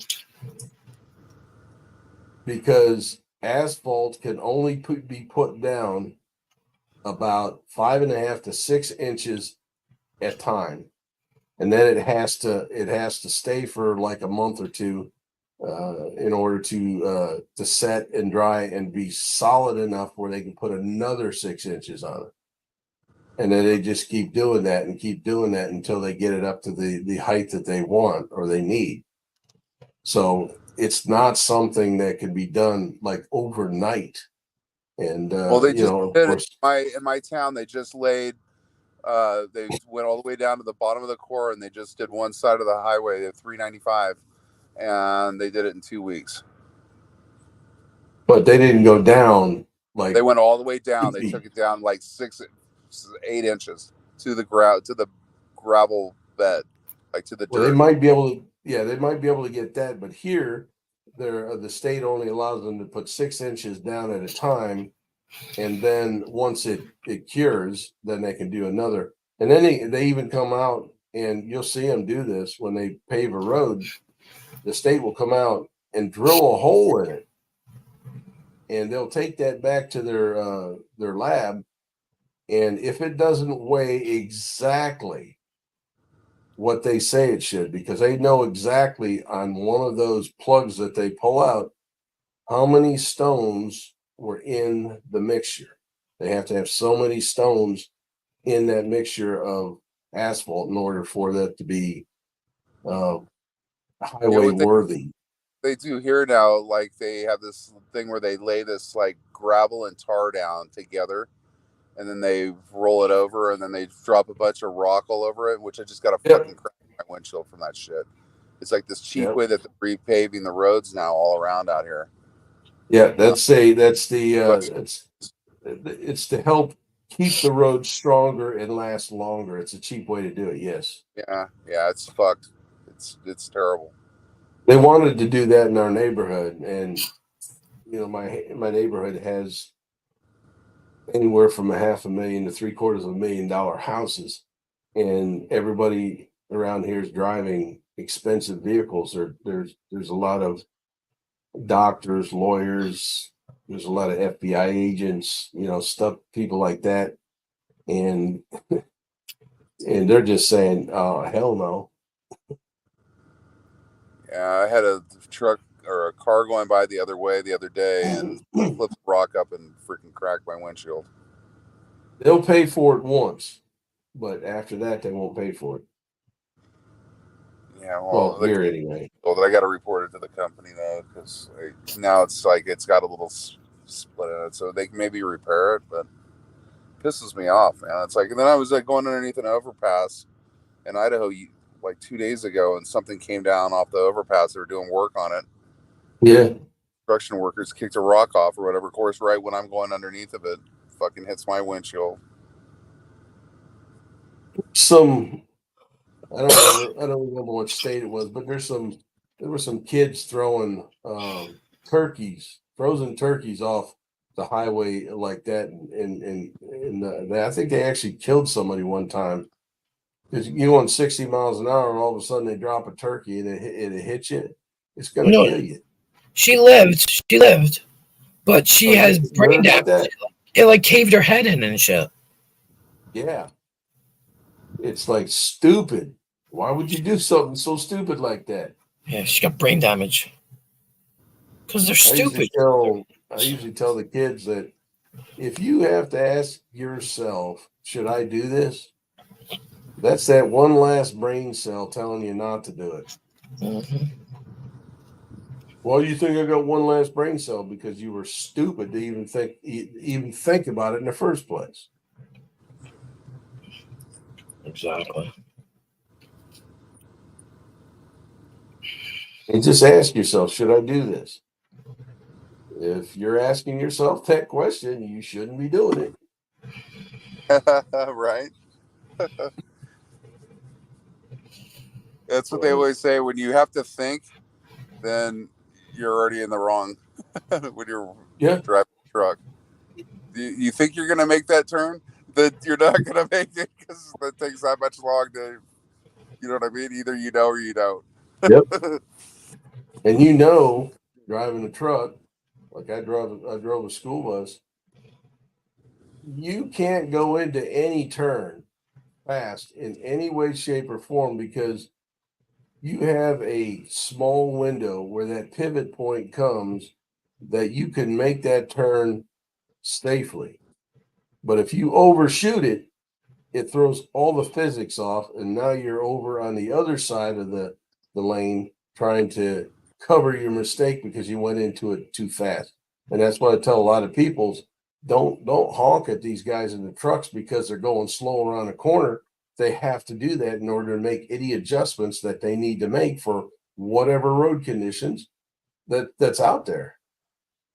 Yeah, well, you got a trailer that's pushing you too, so like, yeah, and you're high, you sit up high, and there's like the way that they make the suspensions now with the airbags and all that, they roll. And so it depends on like what type of trailer you have. If you have like a intermodal trailer, like the shipping container, stuff, they're super heavy up high, so they have to actually go twice as slow as a regular trailer. But a 53-foot trailer, like Paul, it's not the same as like doubles. Doubles are like smaller. They're like 27-foot trailers. They're longer overall, but they turn together, so they have a little bit more overtrack, but they don't necessarily roll as easy. But like I have the stability like sensor in my truck, and man, if I even get close to something that sends a critical event, then I have to call my manager and tell them. Yeah, and they have to everything. They're like they see everything. They can look on it. They have cameras going front and back on my tractor, and so the minute that it happens, they can go back and review. And they're like, "Oh, you were on this turn," and like a lot of times though, the wind will do it. Like I'll be driving mellow and all that. Wind blows so freaking hard up there, like in Montana and stuff, up these canyons and stuff. Like you around a corner and it like pushes you over. And right when you're accelerating out of the corner, and all of a sudden you get a critical event saying, "Oh, you're a roll stability issue." Like what the fuck? But yeah, you guys over there on the West Coast is a whole different ball game than it is over here. We got a little bit more flat land over here, but they're not allowed to do. Let's see, can they do the doubles? Yeah, they can do the doubles here, but not the triples. Yeah, we have triples here. Yeah, they won't allow them to do that here. But yeah, and I seen a truck go around a corner one time, going to Lowe's, and I told my my girlfriend that I was there with, I said, "Look, that guy ain't gonna make it." She says, "Well, how do you know?" I said, "Well, he's going in that turn, and it's a tough turn, and he's doing 42 miles an hour. There's no way he's gonna make it." Sure enough, all of a sudden, the thing started to tip over, and the left, it was the left rear, because it was a dual axle there. The left rear tire popped, and it just went over the rest of the way. Now there was that concrete barrier there where it didn't go all the way over on its side, but I told her, I said, "There's no way in hell this guy's going to make that corner." Yeah. So what was it like driving a bus? Out. Was it I've driven for the city. I drove a city bus before. Didn't care much for the clientele because they're always trying to get a free ride. yeah. Then I decided, that let me try my hand at school bus. So I did that for about 8 to 10 years, and because I retired at 50, and I have a certain knack with the kids to make them behave, and so they put me on what they call the worst of the worst, which these kids will threaten the bus driver. They'll throw stuff at them and stuff like this. So my other job is I collect people from accident scenes, the coroner's office, places like that, homes, to take them to their final destination. So the day that I was going to take over this route, I was all dressed in black, and I'm 6'5". I weighed about 300 pounds. So when I get on the bus, it usually, kind of tips a little bit. So I made sure that I was slamming my feet on the steps, and as I come up from there, everybody's looking up, and I have to lean my head over because I can't stand up in the school bus. And I looked at him for a second, and I had my sunglasses on. I was dressed in black, and I said, "This ends now." The one kid was he was laughing, and I pointed at him. I said, "You up here now." He stopped laughing. He came up. I said, "Driver, you're out of here," because I already told him what I was going to say. And I took him. I drove him for like 2 months. Almost didn't hear a peep out of any of them. It was funny. It was funny because it was like, there's no way this is going to work with these kids if they're that brazen. And one of them told me they were gonna go home and get a gun and shoot me. Oh my And I God. got off my seat, and I got down the steps a little way, and I got about a foot or two from his face, and I said, "Son, you best not miss." And I just looked at him.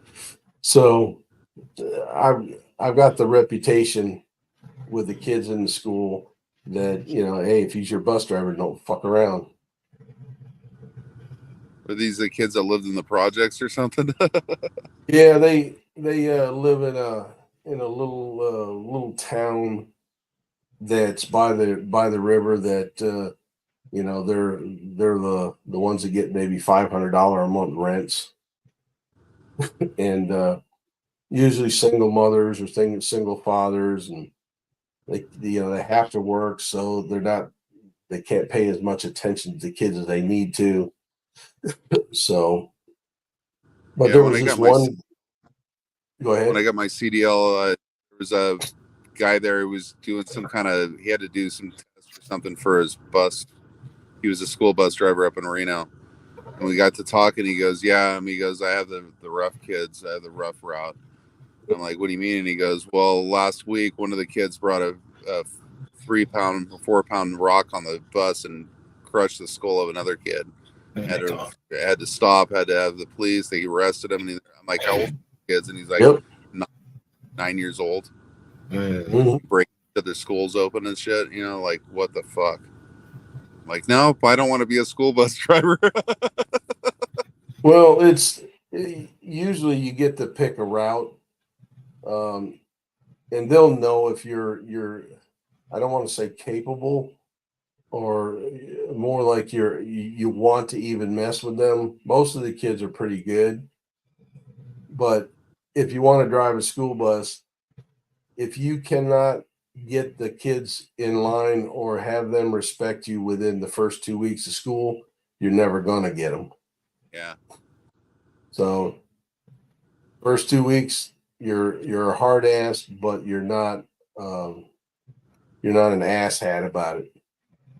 You know, you talk to them strong, say, look, son, your mouth is writing checks your backside can't cash. So I suggest you just sit down there, keep your mouth shut if you want to stay on this bus, because 5 miles from your house, that's a long way, especially when it's raining. So, and you can't take me off the bus. This is a public. No, you got bad information. You need to check on that, and I want you to check on it. But if I say you're off the bus, you can bet you're off the bus, because I got the superintendent's ear.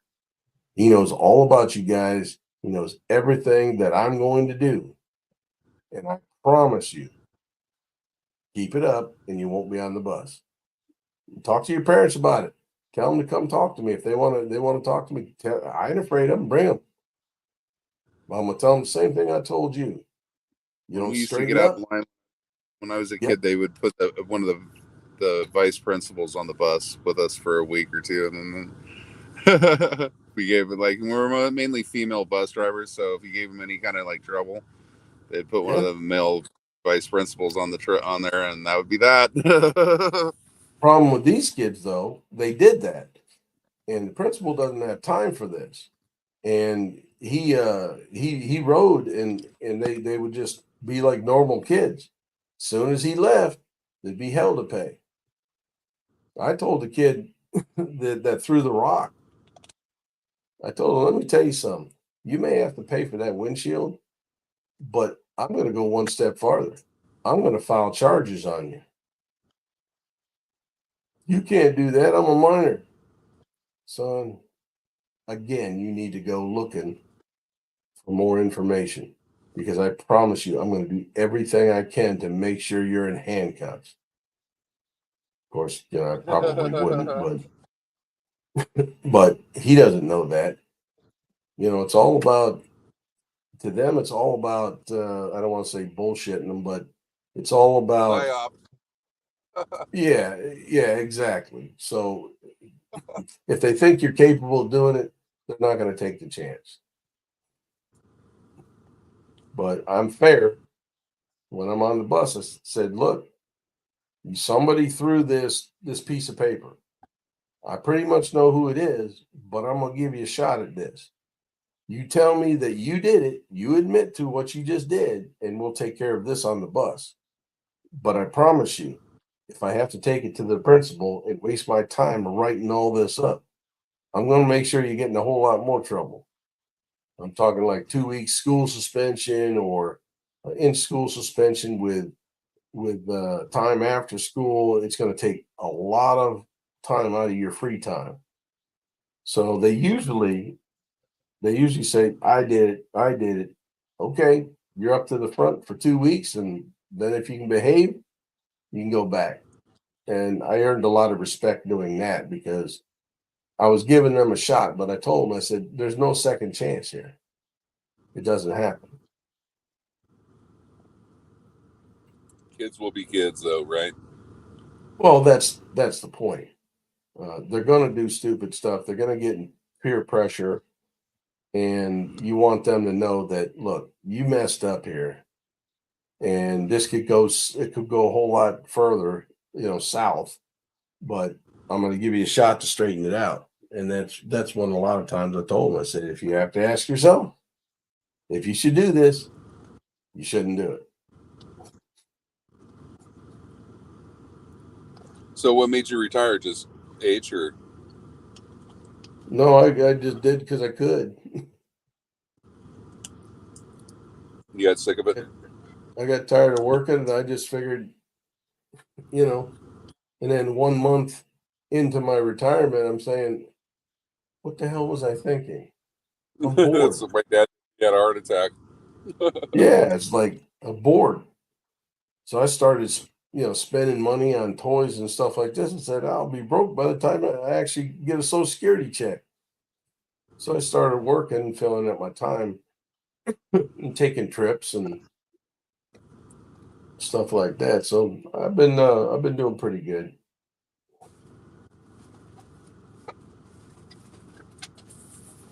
Happened to Queen Wasp. I'm here. I'm listening. Well, I know you got something to say. I ain't got nothing to say. Well, You know see, what I'm going to say? No. You know what I'm going to say? I'm going to say thank you, both of you, for coming up on my stream and making it enjoyable. Well, you're welcome. Yeah, that's why And there's the only chat. one person watching now, because they all came in when Rebel was here and then they all left. Yeah, and the Yeah. chat too. So thank you Yes, for most of the chat. They knew that Vern and I were here, and we ain't gonna put up with that shit. Yeah. Yeah. I mean, I spoke to Rebel already, so hopefully what I said to Rebel will maybe get him into thinking that maybe, hey, maybe I'll do that. I mean, he may have already. We just don't know it, and that's fine. That's perfect. Nobody needs to know his business at that end of it. So I know there's a lot of other mitigating circumstances that can't be mentioned, but yeah, I'm sure there is. And that's fine. That's why I said you don't have to answer any of these questions. Yeah. But I wanted to put it to him in such a way that he didn't feel threatened or being pounded on, where it might give him that extra thing like, hey, he didn't do that to me like the others did. Let me think about what he's saying. Something may pop in his head and say, hey, you know what? He's right. I could do this. Let me check on. Now, next thing you know, he's got a job. He's doing well. He's got a place to live, and all because of one tiny suggestion from somebody that was non-threatening to him. Right. Exactly. There's I told he's a talented dude, man. He just has to find his niche, and if he does, he'll be very successful, I think. Yeah. But you can't find a niche by staying home. You have to go out and work and find, you get a job at McDonald's. No, this isn't my niche. I'm not doing this. But hey, I seen some guy come in that was working on the street doing asphalt. I might want to try that. Go do that. And then all of a sudden you found something that you wanted to. But I was telling the kids one time, sorry, I said, everything you do can affect someone else. Well, how's it going to affect them? I said, just think of you're on the side of a lake in the morning. The water is completely flat. There's no ripples, no nothing. All of a sudden you look down and you see a stone. And you take that stone and you throw it in the water. Harmless? Sure. But what does that ripple do when you threw that stone? It makes something maybe underneath the water move. Let's say a stick. That stick comes up, it's floating down, it's riding that wave, it hits something else, and then something else hits something else. Next thing you know, it dislodges a big tree log, and it comes up in the middle of the lake. And now everybody's on the water with their boats and stuff, and they're going by, and all of a sudden they hit this thing, and it destroys their boat and possibly even hurts somebody on that boat, all because you threw that one stone. So everything you do, it's called cause and effect. Everything you do can affect someone down the road somewhere. Yeah, it's like the butterfly effect kind of thing. With truck driving, it's the same thing as it's sort of like a stepping stone for me. But I got to get back in the work, like work mode and all that.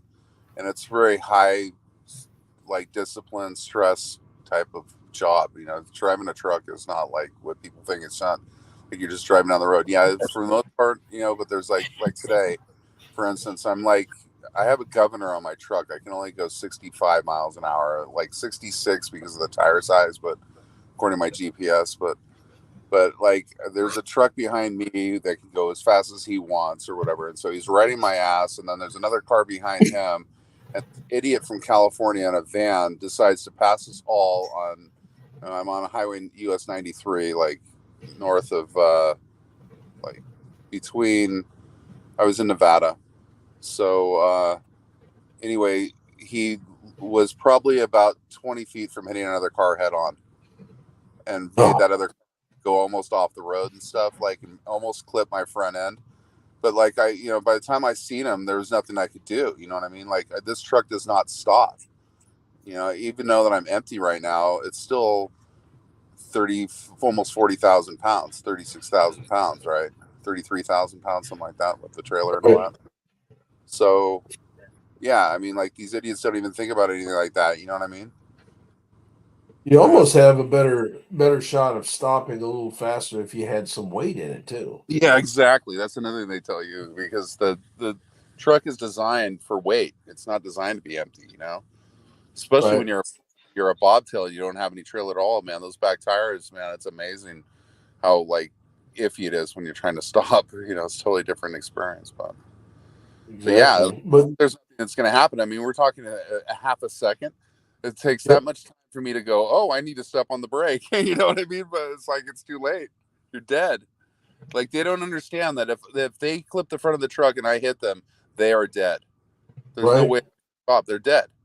They're going to get hit by you know, how much does a car weigh? About 4,000 pounds. So you're talking about 8 times heavier than them, hitting them at 65 miles an hour. You're dead. Yep. Because they're going to go sideways, and then they're just going to go kaboom. You know, it's going to be just an explosion. And they think, think that their car is like some kind of like impregnable thing. Your car is not shit. If you watch this video, okay, there's a video you can watch on YouTube that shows a cement truck running into a vehicle that's parked next to a brick wall at 30 miles an hour, and look at the damage that's done. Oh, I've seen that. Yeah. Almost every vehicle is completely destroyed except for like the Ford Explorer. I seen one the other day that where somebody pulled out in front of this cement truck. The cement truck stopped, but all the cement kept going forward and spilled all over the car. Yeah, I see that one. Like, oh boy, you got a hard day ahead. Yeah, that's justice right there. Yeah, it's like you just got stoned, dude. You know what you could do, Vern, if you wanted to get out of driving long haul trucks, stuff like that. If you have city buses, they usually make some good money. Yeah, I would have to I'd have to commute to do it. And if I was gonna do anything from over the road, I'd go into the mines, go drive ore trucks. They pay a lot, and then you're on private roads. Well, there you are. Or logger trucks. Yeah. Cement trucks too, but the cement companies, they're kind of fucked around here the way they operate. I've been told people don't like working for them. They give you fucked up hours, and they run 24 hours because the construction's so off the hook in northern Nevada now because of everyone's moving, all their major corporations, and they're building these. I'm not even kidding, like 3 square mile warehouses that they're building out here in the desert and stuff. It's just like unbelievable. They're moving mountains, literally moving mountains. Like what do they call it? Amazon. Yeah, Amazon is already out there, but they moved the Amazon to a bigger place now. But there's Walmart and all these other companies. Redwood something is like another huge one I've seen out there in USA Parkway driving by. But they have like all these, like they're moving so much dirt right now and laying down concrete and building these like factory or these warehouses that are so huge. You literally need like a vehicle to drive from one end of the one to the other. It'd take you fucking an hour to walk from one end to the other. I mean, they're that huge. And Micron. a guy was telling me, he goes, yeah, the highway patrol the other day had to close down the highway. And I'm like, why? And he goes, because they were blowing up the mountain in order to level it off so that they could build a warehouse. Like, Now, holy shit. what kind of ecological damage is that gonna, or not ecological, but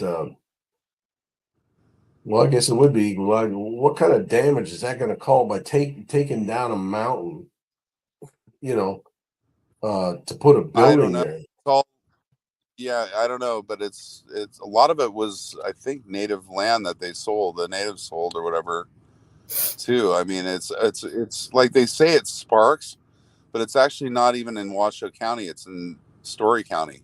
Like where I work out of is out of Story County. So Yeah, you also got yeah, Micron Micron Technologies.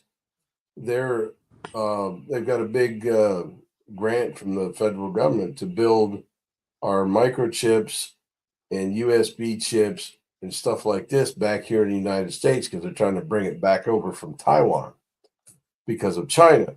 Now they're building and someone told me, I don't know if this is an actual number, but somebody told me they're building a 10 million square foot manufacturing plant in upstate New York, but just near Syracuse there. Yeah. So I looked into it, and their stock was at about $70 a share at the time. And by the time I bought it, it was $74 a share, and I sold it at $152 a share. damn. Well, like, let me know when you have a hot tip because I need to make some extra buddy. There's a company out there I just invested in that Micron is a part of their group. There's like 5 different companies. It's a lot of AI. AI is going to happen whether we like it or not. Oh yeah. And the company, let me see here. The company is called. Let me look here. I think it's called Van VANEC. What is it called? It's called. I'll put it in the chat. I believe this is the company. It's supposed to do a lot of this stuff. The acronym for the stock is SMH. Okay. SMH. The name under it is Van Semiconductor.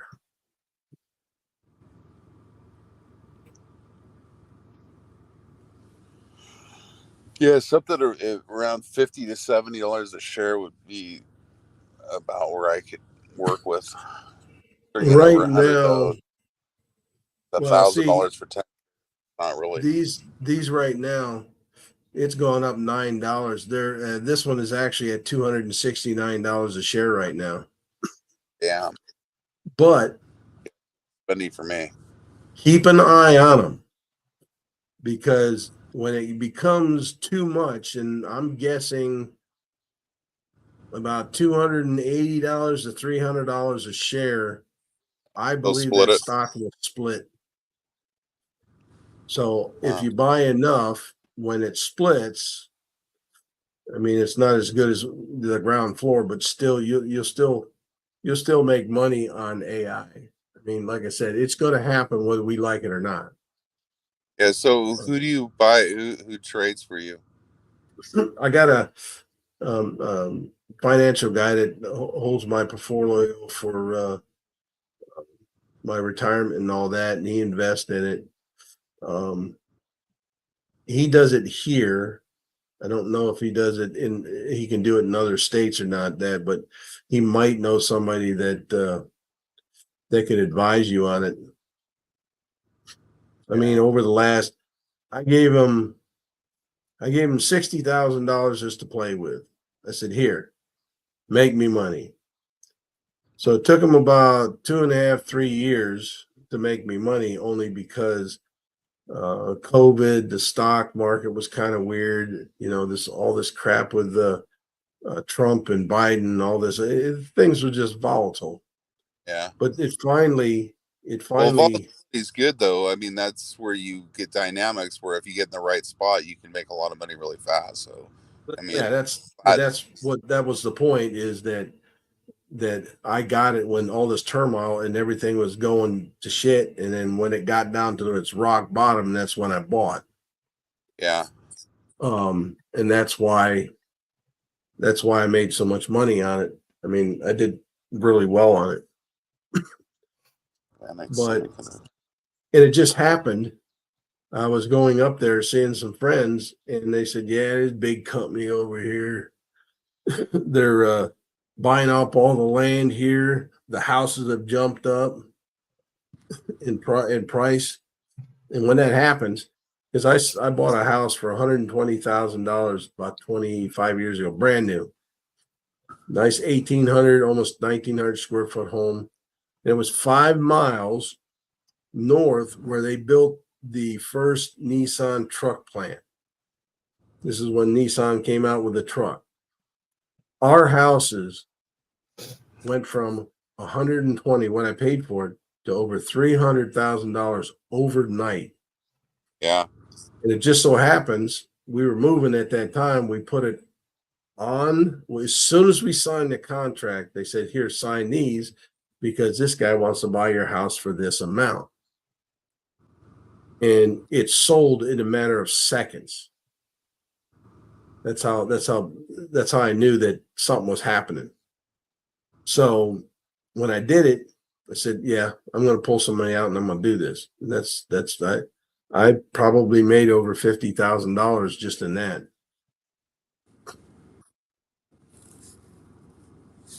Just because I heard they were building someplace.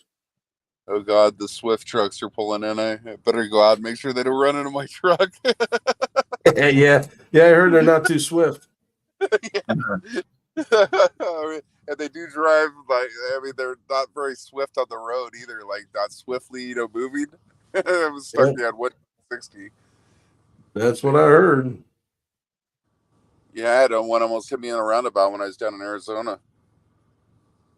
Like, fucking tried to go around me in the roundabout. Like, what the fuck, dude? You're in that big of a hurry? Wasp, have you ever been through one of those? Through one of what? A roundabout? A roundabout? Well, we have little ones, not a big one. Yeah. Well, it's the same concept, but yeah, we have them on highways here, U.S. highways here. Yeah, that's no, no thanks. It's like they got that big one in England, right? I've been in that, but I wasn't driving. Somebody was driving. Somebody else was driving. I was sick. Immediately sick. Yeah, it'd be like so much for these drawers. It's like wrong side of the road, wrong side of the car. Road intersections now in Utah, where this guy's come up with this way where they don't have any congestion now, and they actually go on the wrong side to go on the right side. It's kind of crazy how it works, but the guy figured it out. He was like, I think he had Asperger's or something, but he went to like one of the Pennsylvania universities, and he was playing with Hot Wheels and shit and figured it all out somehow. But it's like that guy that invented the glue for the sticky notes. It was a mistake for NASA. Yeah, DuPont. It didn't work, but they found something for it. Yeah, it was like it was a DuPont engineer. I think it was DuPont. Yeah, something like that. But I think they were trying to make something for NASA though. Probably, just like Velcro came from NASA. Yeah. What came from NASA? Velcro. Just about everything. And epoxy resin, the putty epoxy. That's another one that they came from NASA too, because they needed a quick way to repair stuff. I thought he said the air thing that people where it generates the oxygen. No, don't fucking park here. I had to say something about the Swift truck. Now he's looking like he's going to try to do blindside angle parking next to me. What the fuck, dude? Yeah, he's gonna do it. Oh God. Because the truck next to me, there's a bobtail that's next to me. The whole front end of it's all broken off, and there's a note on it, like somebody had it going around the corner, I think. So I'm like, I think I'm safe because, and then they'll just hit the bobtail. But you never think. Remember, with a truck, you never think. Oh yeah. Yeah, you can assume it's gonna happen, so you just do the best you can. Oh, good. He's backing across the other way. I've seen actually some pretty good Swift drivers too. I mean, they're not all fucking terrible, but Yeah, especially I think a lot of that happens when they're down to the last minutes that they can drive and they have to get that truck shut off. And park it. The thing about that, I know somebody that was on the team that designed the very first system for Department of Transportation for the CDLs. Yeah. Yeah, I was down to 20 minutes a couple weeks ago on my drive time. I don't like being down that low. Because if something happens like along the way, like you get stuck in some kind of an accident or something like that, and road, like the road backed up, you're fucked. You have to like immediately. I'm getting good now. Like I immediately put myself into on duty status and not driving status if I get stopped in any kind of like road construction, so I can save my time. Yeah, good idea. I have to fill those out once in a while when I'm delivering school buses. We go out of state. I have to do those logs. Yeah. But that's why I don't do too many of them, because I refuse to do them, because for as much driving as I do for school buses, it doesn't even come close to what you guys do. Not even close. But they got to stick their nose in it. So you have driving hours too? You have to keep a log when you drive a bus? Not school bus, no. Because we're considered part-time. We work maybe 5 hours a day. Maybe 8 so if we're doing what's that? If you're going like on a field trip or something like that with them, how does that work? No. As long as we're under, I think, 10 or 12 hours and we're not going out of state, we don't have to fill out one. Now, there are companies, school bus companies out there that will make you do it no matter what. And that's when I tell them pound sand. I said, I'm not filling out these logs. I don't care. I don't drive enough for PennDOT or any other entity to worry about how much I'm driving. Because if you're doing that, then what if I'm driving 8 hours in a Uber, and then I come and drive 5 hours for here? I'm way over that. There's no way you can tell that. There's no way you're going to be able to stop me from driving. There's no restriction in a four-wheel car. Like you can drive 56 hours. There's no restriction at all. You can drive for days. You can get on meth. They want to go for 4 days. And nobody would know. Yeah, they want to know that. My vehicle, I can only drive 11 hours a day. I have to take a 30-minute break after 8 hours to get my other 3 hours of that 11 hours. And then I can't drive any longer if there's also a 14-hour clock and a 70-hour clock. Right. So I can't be in service longer than 14 hours. I have to take a 10-hour break after 14 hours. And once you go in service, that 14-hour clock runs no matter what until it runs out, until you go to 10 hours. So and then there's a 70-hour a week thing where I have 70 hours. And there's been times where I've like almost run out of my 70 hours in like 6 days. Yeah. It's 5 days sometimes, like right now yesterday I worked 13 and a half hours, and today I worked 11 and a half, almost 12 hours today. Yeah. A lot. A lot of people seem to think driving is is an easy job, but there is so much mental bullshit that goes on Yeah. that it's harder than physical work.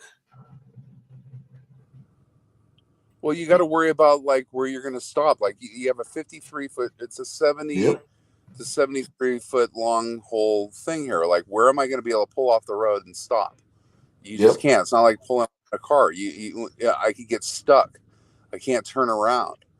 Like even at a truck stop, it's like, how am I going to fit between these two trucks? I have 3 inches on each side, like some of the stalls that they have, and then you have like just enough space to do an angle back to get in there. You know what I mean? Like, if you don't get it Oh, really yeah. straight up, and everybody has their mirrors hanging out, so you have to, and at night and stuff, I don't see as well because I'm getting older now.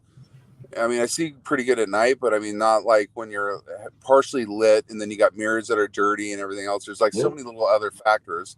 And then you're trying to see something that's totally pitch black, like the back of your trailer. The trailer isn't lit well. You have little teeny lights on it. I mean, there's just like so much involved. And then depending on where the back wheels on the trailer are set on the tandem, depends on how much it's going to turn or how much space you have to turn the trailer. So, like, yeah, if the tandems are all the way back, then right where the end of the trailer is going to turn, but it takes so much more space to turn the trailer. So it's like, Yep. that's funny too. Like if your tandems are set all the way back, trying to make a turn around a normal corner, you have to go out like in 3 lanes to do it and shit. You know what I mean? It's like, Oh yeah. People yeah, think it's easy, but it's not. and then I have a governor, so I get stuck behind somebody doing 62 or 63 miles an hour. It takes me forever to get around them. So I have to like keep watching because I don't want to like pull out in front of people because I don't want to be that guy. You know what I mean? Like taking forever to pass, but there's times where I don't have a choice. There's so much traffic, and like some people are cool though. Like they'll see you and they'll flash their lights and like go ahead and get over, even though they were hauling ass or whatever. They're like, it's okay. Like some people respect truckers, other people hate them. You know what I mean? But everything that you have in your house is moved by a truck. Some trucker out there moved all your food, all your everything, So, like, and I used to care. I used to be that guy that was impatient behind trucks and hated trucks and all that too when I was younger, Yeah, same thing with me with the school bus. I was that guy. I said, "Come on, man." Now when I drive for like the Pumpkin Fest, and we use school buses to do that. I usually tell the people, I said, "Okay, have you ever wondered how fast the school bus will go nowadays? I mean, there's a lot of power here. You guys ready?" I said, "Hold on to your kids. This is going to really do it."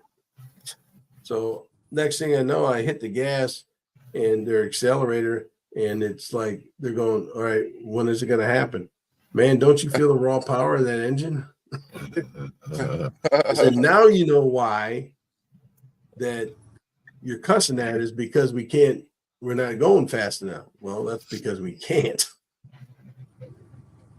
And a lot of them crack up because they say, "Oh my God, I was waiting for it to put me back in the seat." Yeah. Like an airplane. Oh yeah. Those prop jobs, those little prop jobs got more torque than the other ones. Yeah, I got a Cummins, what is it, a Cummins 10 or something like that in this truck. But it's like 450 horsepower, but they have it governed and they have the boost turned down on the turbo, so it's not as much. But they that some of the school buses are coming with 4 cylinders. Yeah. This one's a 6-cylinder. Crazy. You want me to drive what?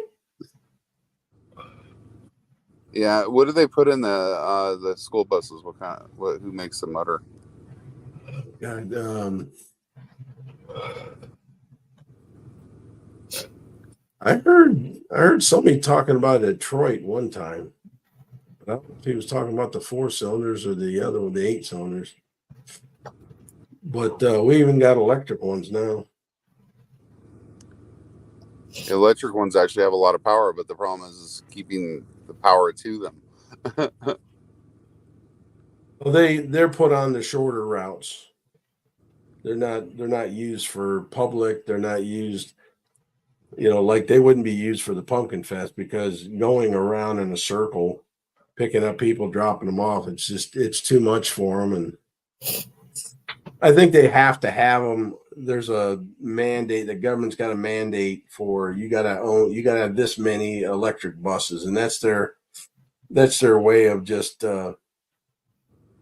helping the companies, for research and development. Because if nobody believes in them and they're not gonna, buy them, then they're wasting their time. So they kind of have to mandate it to say, hey, you guys got to buy some of these.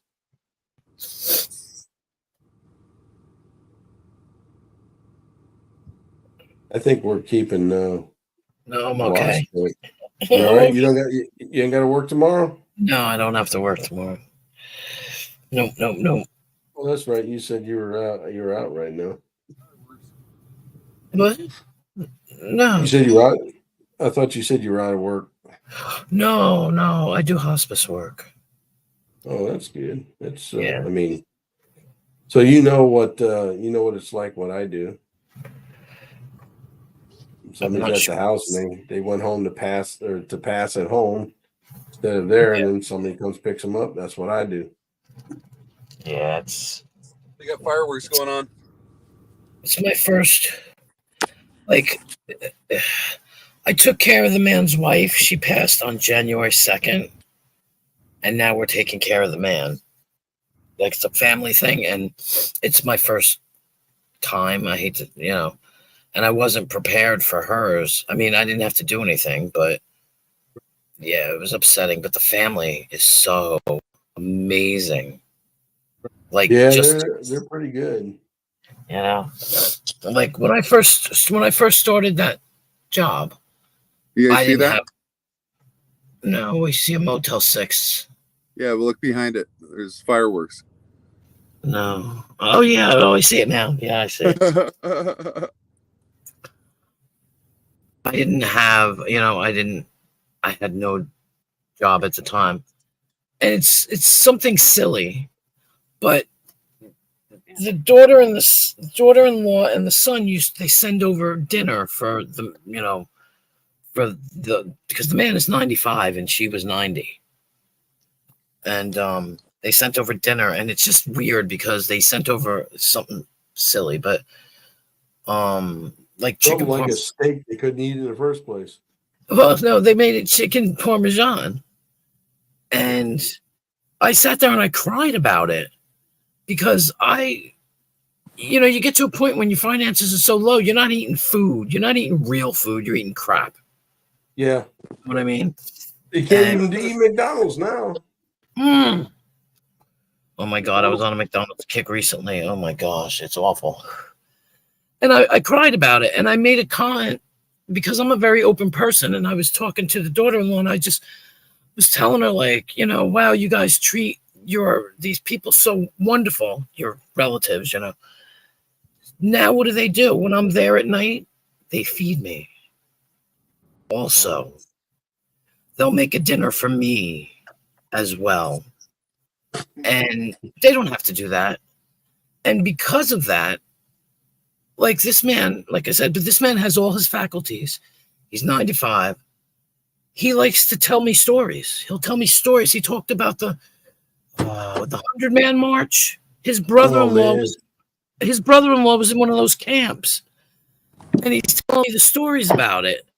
And I'll stay an extra hour, not get paid for it, just because I don't want this man to be alone, all by himself. That's one of those things where if you were that type of person and like to listen to those stories, and you'd write them down for the family, say, look, he was talking about all this. I wrote it down for you. So, you have something to remember him by, and they probably love that. Yeah, I think they know. I mean, he played for the LA Rams. What's his name? I'll put it in the chat. Well, you can't tell me that. Oh yeah, HIPAA, but that would be a HIPAA violation. Yeah. But I mean, he was in the he was in the LA Rams. He was in the Navy. like I said, he's got all kind. He worked as a linesman. And he's I mean, 90 something. he's 95. 90 something years old. So we can figure it out, PD. What Yep, position did he I'm pretty play? sure. Only Yeah. if you know where I live. But and I do, and I don't like the fact that I didn't like the fact even back then, because his wife had Alzheimer's.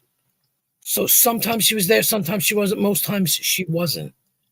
And I felt horrible for him to have to sit in that house and have nobody to talk to. And that's why I stay. And they're like, Definitely. why do you stay? And I don't get paid for it. I don't ask for the money for that extra hour, but he'll sit at the table and he'll talk to me. And I feel awful. It's just awful because he's by himself from the time I Stuck leave. too. But I can't see him Sorry? over here now. He's stuck there too. To a point, yeah. I mean, he's got a walker. He walks out. It's like glorified babysitting. I follow him around, make sure he doesn't bust his ass. Over Right. there. Help him out. I help him out with food, prepare like breakfast. Here's your cereal box. Here's your bowl. Here's your milk. Set him up. Here's your coffee.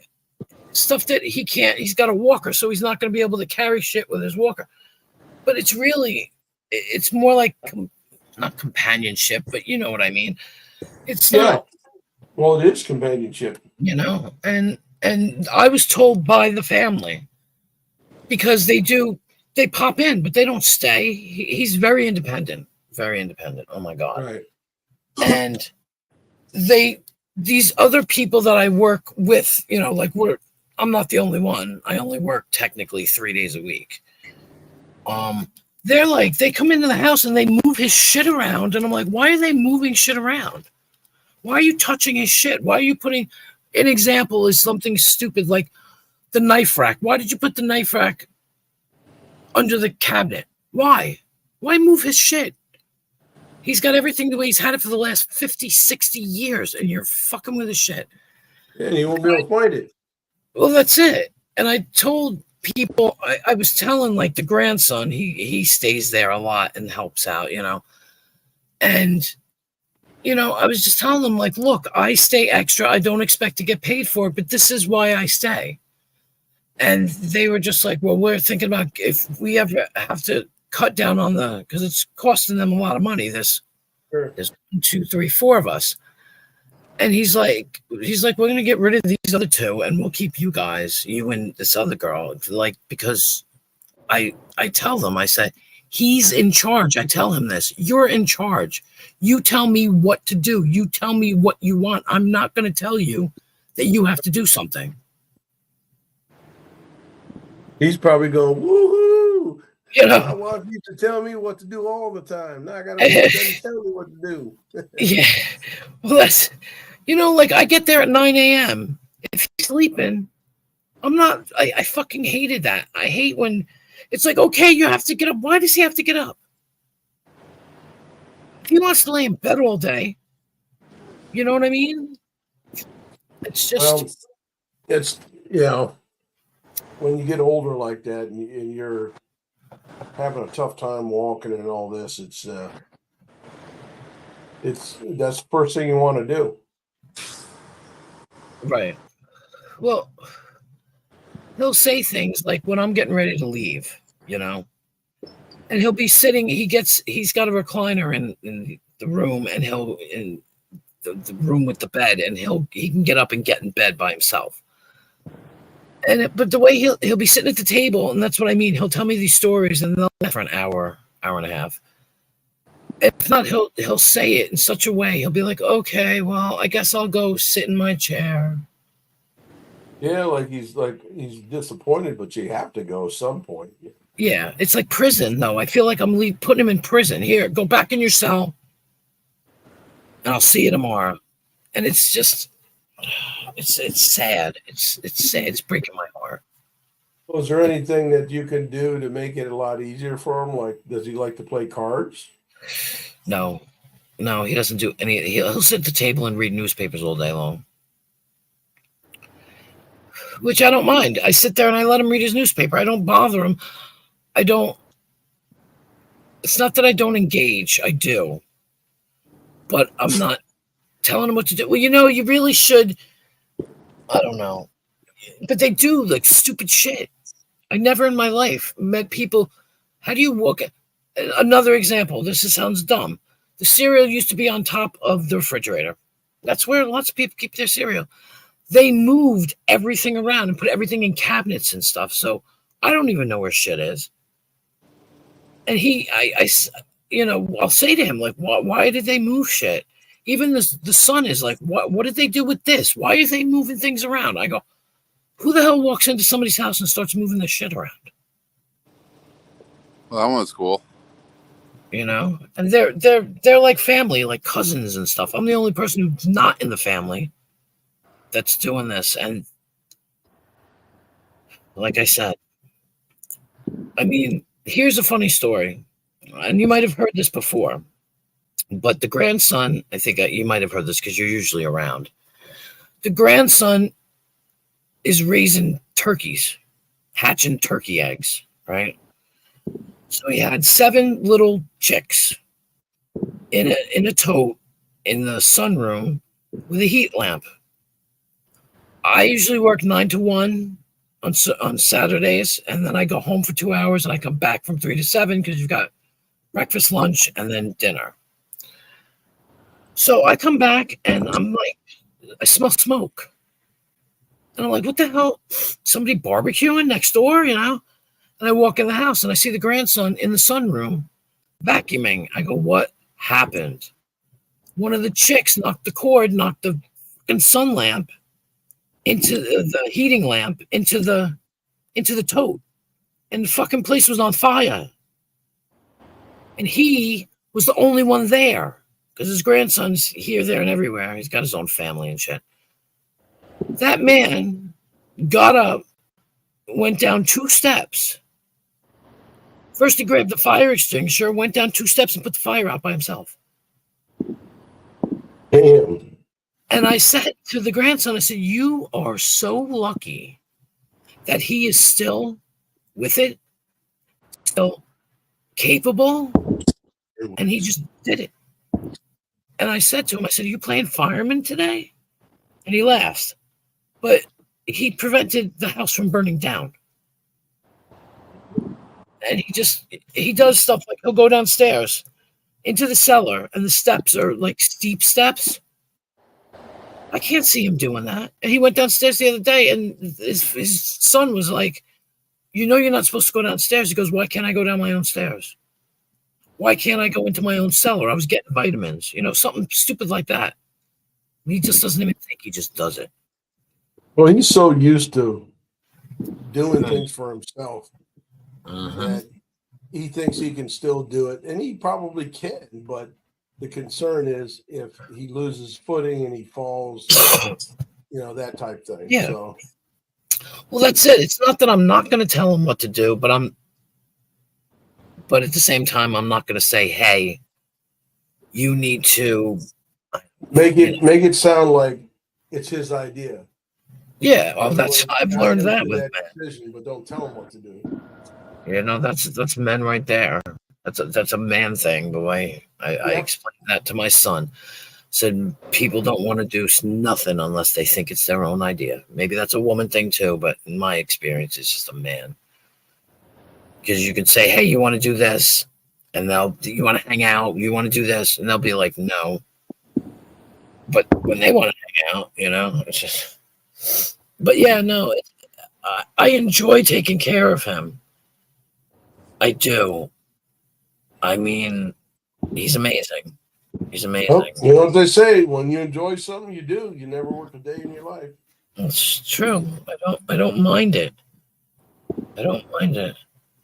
Even taking care of his wife was just as wonderful. It was sad because she had a lot more. He's on hospice, but he's not. He's just on hospice. He's not even close to. I guess because he's 95 and. Well, there's. I think what do they call it?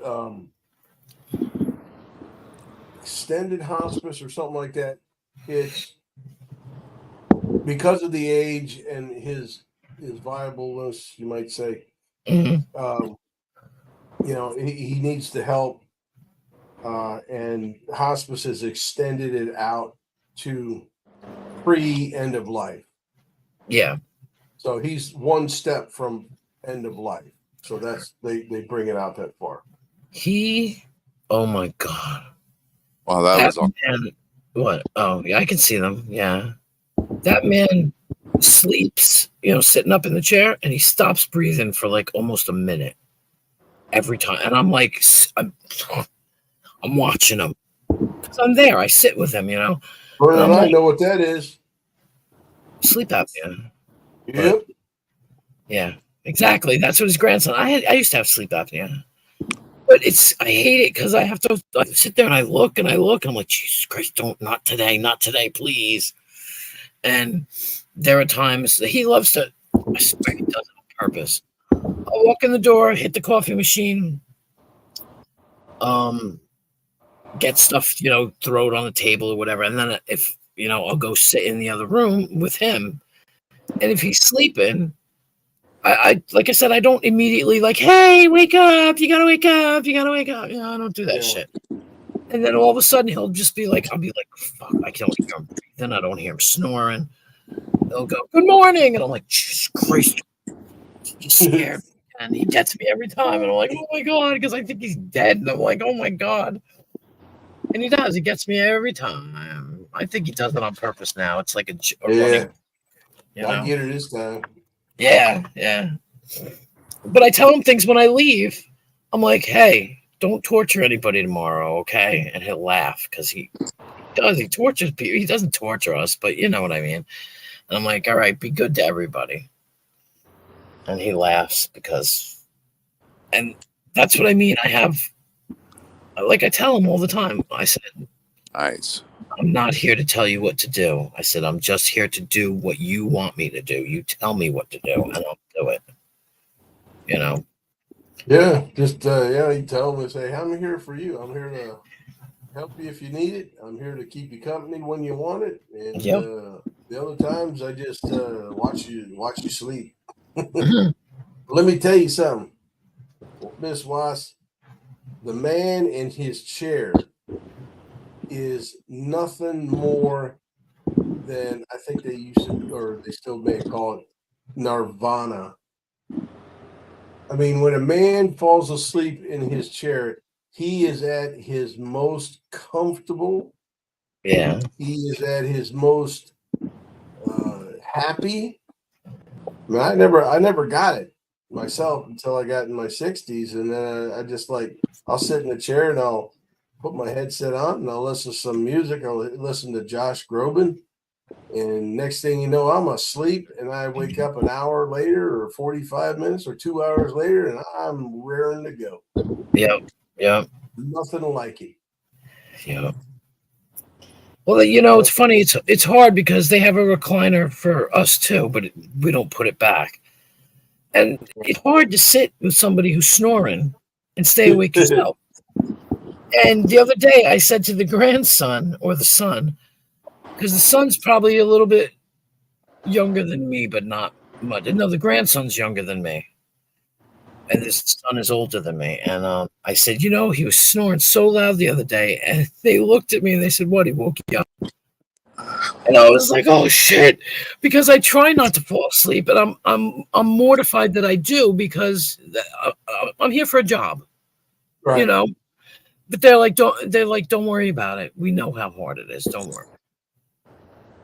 And it's funny. I mean, if nothing is going on, and he's sleeping, but you're right there.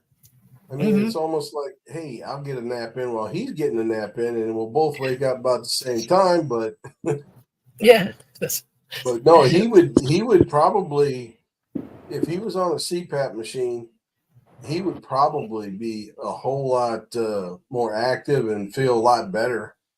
Yeah, it takes about 2 weeks to get used to the sleep apnea and to get that rest back.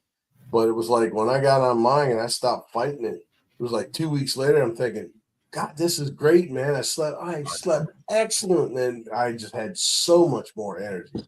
Yep. I had when I went for my sleep study.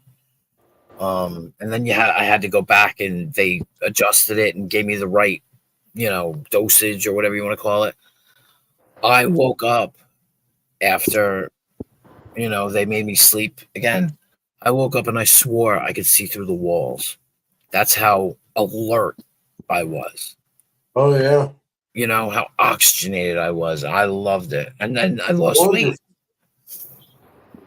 So I don't have it anymore. Well, I still got about another 20 pounds to lose before I'm eligible for that new machine or that new thing they've got where they put some kind of, I think it's like a pacemaker or something like that underneath your skin, and it goes up somewhere and it stops you from having sleep apnea. Wow. No more machines and stuff like that, but you have to have 30 and below of BMI. Right. Technically, my height and my build, I could probably still do it at this point, but I want to go there and say, okay, I'm at my point or underneath it, and make sure that all that I'm doing, I'm lifting and stuff like this. That how many 62-year-old men that that can lift 450 pounds? Damn. Well, you said you were 6'4", 6'2"? I'm about 6'4" now. 6'4". Yeah, I shrunk. I'm tall. I'm 5'10". So, and I've always had a big build. I mean, I don't know. My father used to sit me on his lap as a child and be like, "You're solid. You're solid." So, and without being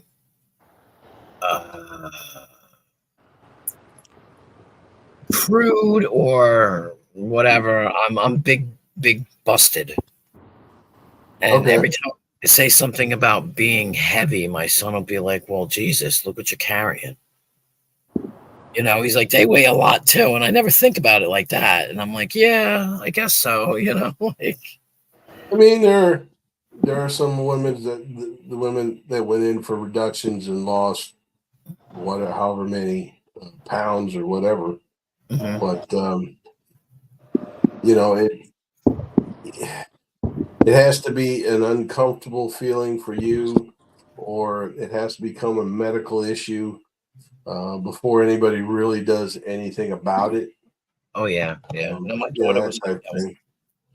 My daughter went to the doctor and wanted one. Okay. Roughly. Damn these mosquitoes. I'm a G. Right. She's a J. Okay, it runs in our family. She's like an actual J, and I'm a G. But There it she is. went in, and the doctor said to her, I could have slapped him in his face. You shouldn't do it. The boys are gonna love you. And that's what he said to her. She was like 17. It's almost like inappropriate. Yeah. But I get what he's saying, but it's not for him to discuss with her about it. Yeah, she got married and everything's fine, and she's fine. She lost a lot of weight too, but there's something I was gonna say. It's almost like it's funny because how do I say this? They're like they don't define me, but they're noticed. They're a part of you, yeah. By 20. What? 29-year-olds. Yeah. We're not gonna talk about that 29-year-old. I finally told him he can't hang out with me. I don't want to hang out with him. I don't want to do anything with him. Like, you can't come to my house. And anyway, he's still texting me every day, like, "Hey, what's up? Hey, what's up?" And I usually call them fun bags. Yeah, dirty pillows. But but like when people say, well, how do I explain this? Damn, that's a hell of a long show, man. I'm surprised. Well, oh yeah, Went people on. mention them and they ask like questions, and I have to explain like you're not. Barbie is a myth. Okay, so to have babies like these, I'm not a twig. You won't find these kind of things on a twig, you know. And my weight was always an issue in my life, except when I was really young. And when I started having kids, that was the end of it.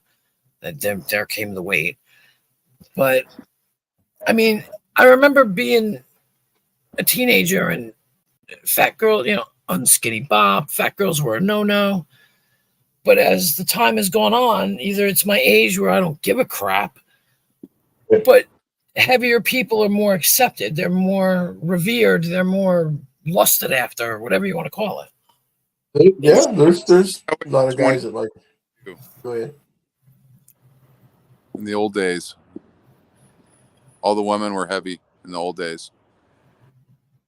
Yeah, they weren't the Barbie dolls that people try to be today. Well, when I asked a bunch of ladies that I was hanging out with, I said, "Let me ask you girls a question." And they go, "Oh no, Patriot! I know you're going to say something funny." Sorta, but it is a valid question. Why do you women all want these guys with a six-pack when you could have a guy like me with a K? It's like six-pack it's not going to last that long. It's going to last a while. And they were cracking up. They couldn't believe I said it. I don't like muscular, like defined muscle people like that, like defined. Yeah, like pretty boys. I call them pretty boys. Yeah, I don't like that. I'm weird. I like nerds. I like geeks. I like socially inept people. But She likes Abe. Try me. Like Abe.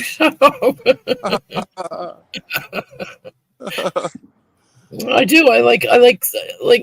I even messaged Abe and told him you were live, and look how he just ignores me. I sent him the link, the little brat.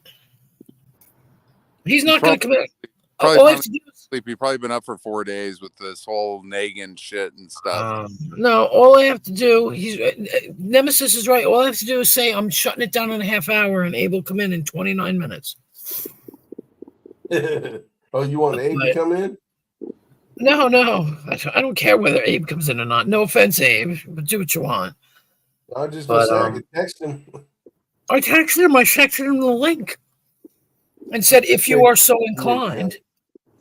There it is. Now it's the end, the grand finale.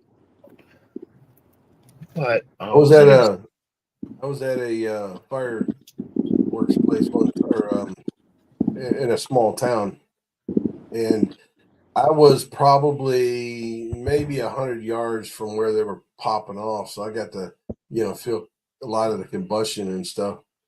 But when it went, this one time it went off and it exploded on the ground, and I felt the shock wave. Wow. It was utterly scary, but in the same respect, it was amazing. The feeling, the blast like that. I'm glad I wasn't near it. When I was in Salt Lake, they would put the 4th of July at Liberty Park in Salt Lake City, and they'd let you get so close that you get burnt by the embers. Isn't that ridiculous? Oof. That is crazy. That's a lawsuit. I mean, like, I was sitting there and I'm like, I'm getting freaking burnt by embers and shit, man. Like, the concussion was one thing, but like, we were getting burned. This one that exploded.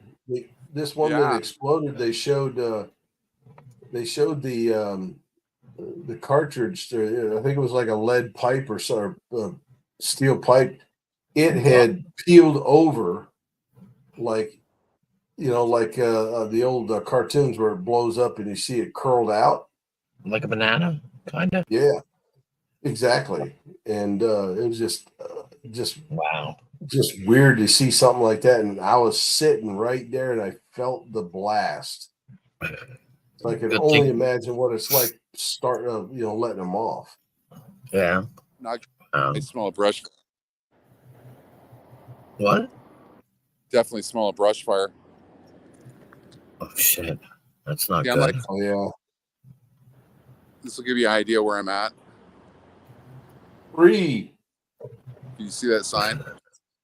Yeah, barely, because I'm blind now. Exit 301 Elko. But I'm not in Elko, I'm in Winnemucca. In case anybody needs to know.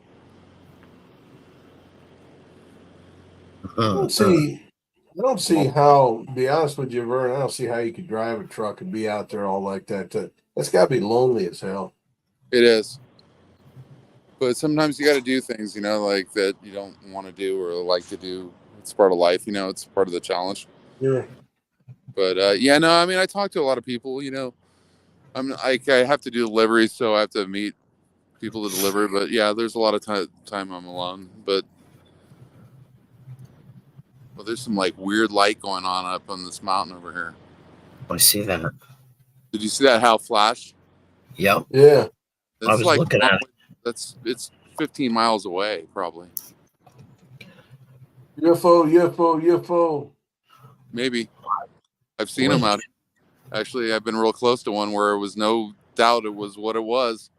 And it fucking did crazy shit. I don't really want to Same talk one. about it publicly, or Andrew will fucking give me a field day. But but yeah, there's like it. I'm a person who has experienced and lived through certain encounters, and I know for a fact that they exist. So I'm not like other people who are skeptical or whatever.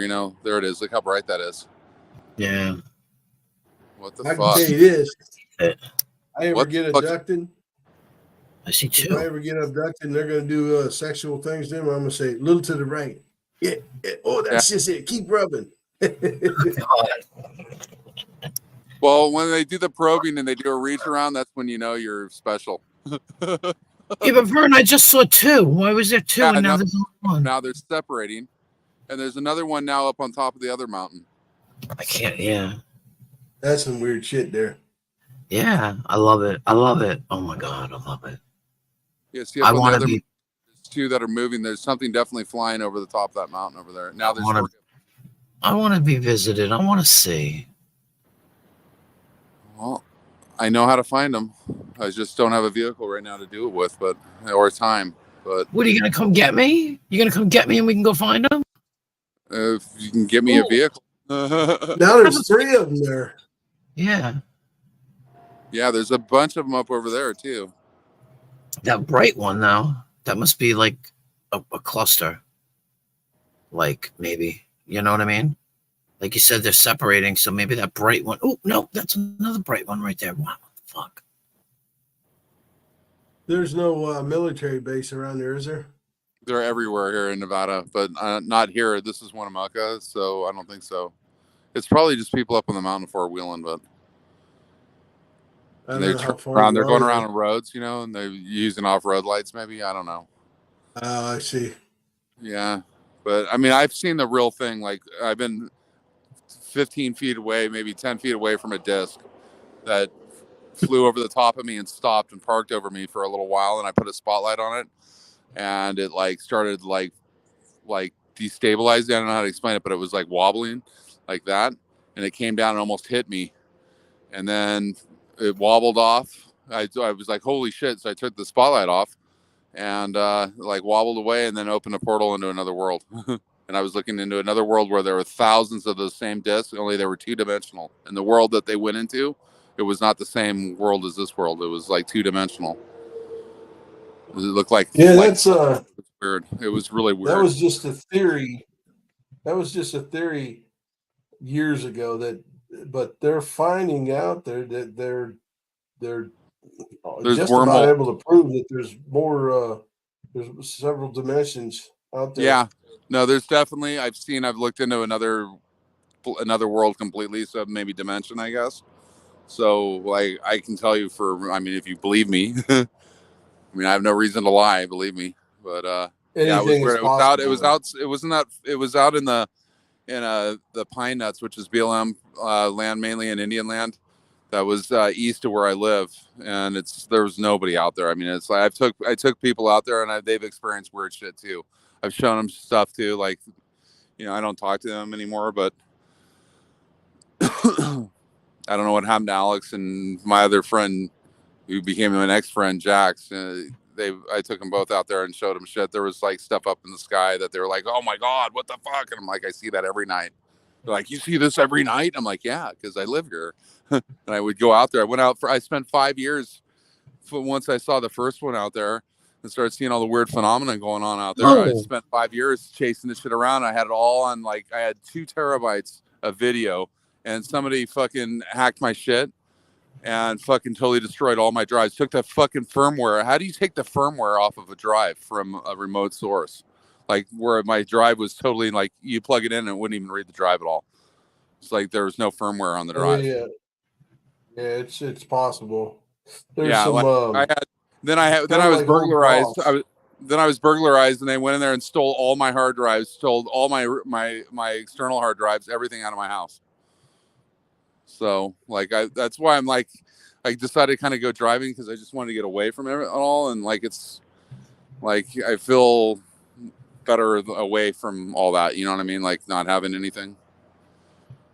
Like I went through a really bad time. Like I was totally, absolutely harassed to the point of where it was ridiculous. I had people witnessing it. Like I had people that work for Spectrum that would come over and have to reinstall the installers were to the point where they had to send the supervisor over, and the supervisor was asking me how they were doing it, like how they were disabling my my modem with them there. Like, I don't know, it's your company, you tell me. He's like, I've never seen anything like this. Like, I'm like, either have I, and I mean, like, what am I supposed to do? And he go, we'll get you hooked back up. And one time the guy spent 3 hours there because they didn't know he was there, and they kept every time he'd hook my modem back up, they would take it down. He's like, what the fuck? And I'm like, we had to get to the point where I had to write on paper to people to talk to them because everything was being monitored that I had, all my stuff. I had fucking, I mean, it just went on and on. I mean, it went to the point where it was so extreme and people were like, why you? And I'm like, well, I mean, I can give you a whole handful of reasons, but I don't know. See, this is flying right here. This is above the mountain. Whatever that is, that's flying. See that red light? That's way above the mountain. It's white and red. Damn. Yeah, I can't see it. Yeah, that now. There's yeah. Oh, I see it faintly. Yeah. It's above the mountain, whatever it is. It's just sitting there now. It was moving. There's weird shit that goes on out here in Nevada, let me tell you. Oh yeah, I mean, come on, that's Silicon Valley shit out that way.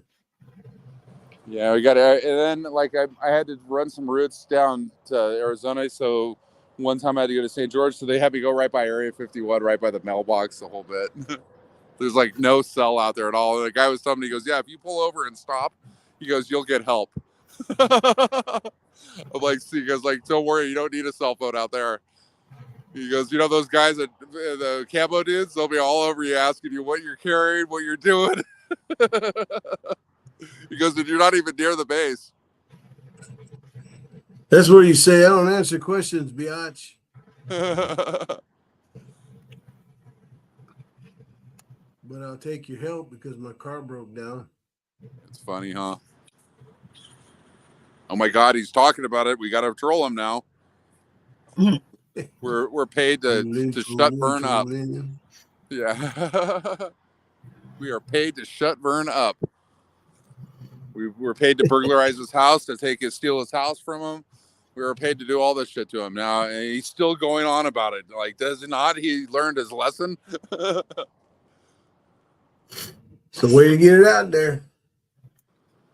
Yeah, it's just it's for real though. Rebel does have to worry about if he does get a job, like you were just telling him. It's very wise. I don't let anybody know. People suspect who this and that I work for, but Like, if they knew who I worked for, they would be harassing the fuck out of them. There's no doubt about it. The amount of harassment that I went through was off the hook. It was ridiculous.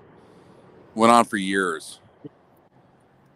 You know where I was swatted. I was swatted 3 times. I had fucking pizza delivery people coming to my house so much that I had to call every pizza place that delivered pizza and told them not to fucking, if they got any order to this address, to ignore it, not to deliver it.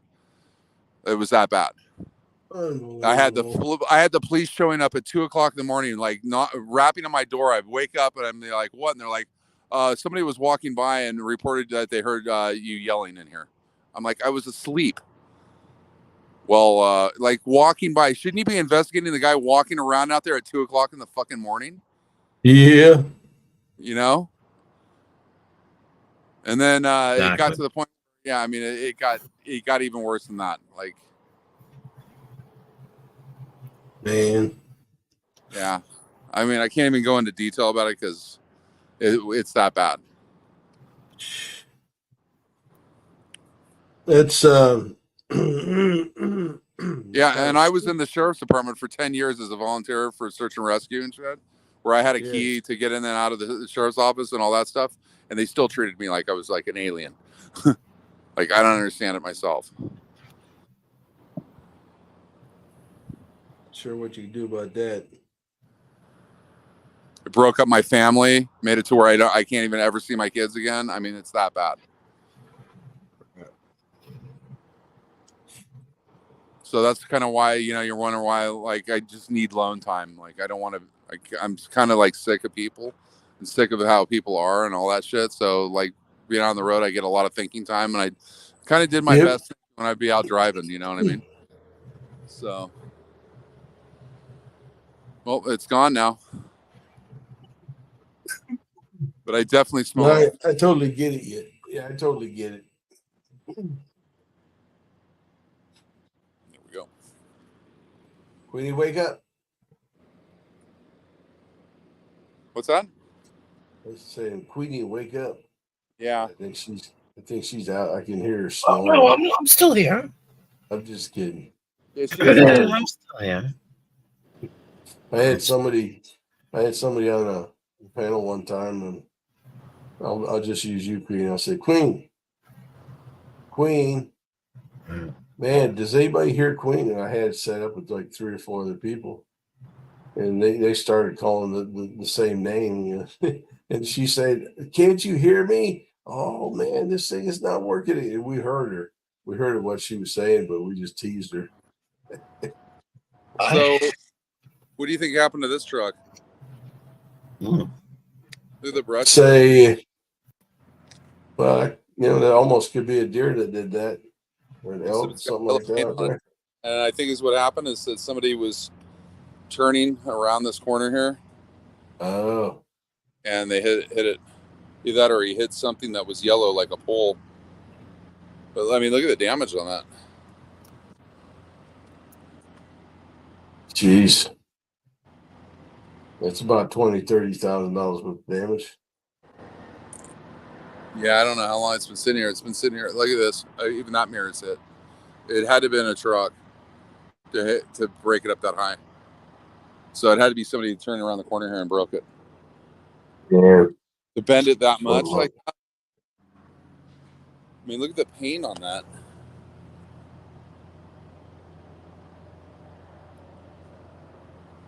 Fuck. See who we got in the chat here. Random person. Yep. Random is Random here? Yep. Yeah. Look, Random, it's Motel 6. You missed the fireworks, or were you watching when I was doing the fireworks? I can't see the shot, so. Random saying, hit a hooker. I saw a hooker earlier when I was driving in. She waved to me. Well, you're what? 3 hours from us over here?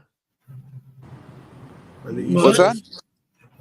From the east to the west coast, I think it's what, 3 hours difference? Yeah, 3 hours. Oh, I'm yeah. in Pacific. Yeah, I was in Mountain earlier today, but now I'm in Pacific, so. Yeah, right now it's 1 a.m. here. Yeah. You must be close to me, Patriot. I am. I'm in PA. Oh, okay. Oh, he just Yeah, we doxed talked himself. about you. Everybody, We- PDs and PA. Yeah. Oh, there's some that think I'm lying, and I'm in Arizona. That I live near Lady Di and Paul. Paul is it? Yeah, Paul Fullerton. Yeah, well, Is it that's the Paul? disinformation. Now we know the truth. You really do live in Arizona, and you live by Lady Di, and you're the one milking her out of all of her money. Yep. Yep.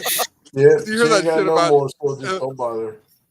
Did you hear all that shit about them saying that Abe freaking lives off of Lady Di and takes all? I think Rick Crude was saying all that stuff. It was hella funny. Yeah, it's just his way of trolling, because that's not by any means. I've been up there. I've seen Abe. I've talked to Abe. I've been in buildings that he was working with. Wait, I've you seen met his Abe? credentials. Oh yeah, yeah. I went up there and met him. Oh shit! You're like So me. I Ohio. meet people. Why do they call it Ohio? It starts with O and ends in O, and it has a hi in them. Random person. Yeah, it's like, oh hi, yo. I've been to Ohio once, and that's where I did my first load when I got my truck. Sounds Fucking yeah. Indian. And then had to run a load from Indianapolis to Ohio, and then run the load from Ohio all the way back to Sparks. I'm in L-I-N-Y. And it hailed on me, cold hail and everything when I was leaving in the morning. Oh hell. Oh hell no. Ohio hail. Hail, Ohio. Just me went live. So if you're ever in Elko, you get a free breakfast at the Ramada by Windham. Yeah. At the Stockman's Casino. So know that. There's my plug. Interesting. Boy, the fucking diesel's expensive here. The diesel is like about 70 cents cheaper in Idaho than it is here in Nevada. They have unleaded for $3.49 here, but if you go at Torino, it's like over $4. Like I just $4.50. It's probably paid. more. Yeah, I just paid $3 and I think it's 89 cents for what we used to call high test. But in most of the gas stations around here, it's like $4.26 a gallon. I have no idea about my gas. I don't even pay attention. It's terrible. I thought someplace it was $3.11 here. Not here, but like we're somewhere up like Montana or something like that. I think it has to do with the taxes. Like how much they charge in tax or something. Whoa. Okay, so the other mirror is all fucked up too. Look at that. What the fuck did this guy hit to have that mirror go off? Well, somebody sideswiped it over here too.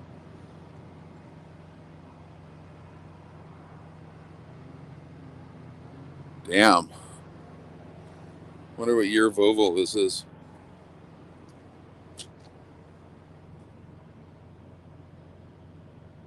Volvo Power. I would say that's probably. Let's see. I'd say it's probably in the early 2000s. Maybe 2007 or 6, somewhere in there. There's some piece of paper stuck up there that says 646 617 689 ask lame. Huh. Hey, Purple, happy 4th of July.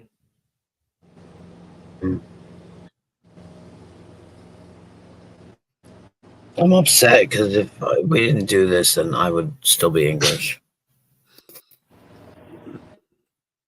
Which is not true anyway, because I didn't come from England. But Oh, Well, here's something that I don't usually put out that I'd probably get trolled on, but I own property in Scotland, Ooh. and when you own property over there, depending on how much you bought, you are giving a title. You've given the title of lord. Oh yeah. So I've got all that documentation from them that they've put me as Lord Patriot Defense. I love it. And there's fakes out there that do that, but I actually conversed with the town hall, whatever you want to call it over there, and sent me the documentation that proves it. Because if I ever wanted to put it on my driver's license, I could do that. Yeah, that'd be awesome. Oh.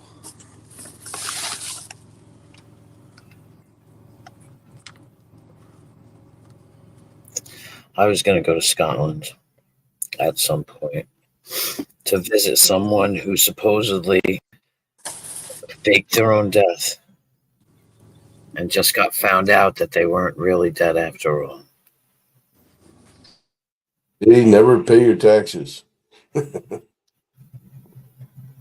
never pays their taxes? I think that's why you should never pay your taxes. They'll find you. Yes. Well, no, he pretended like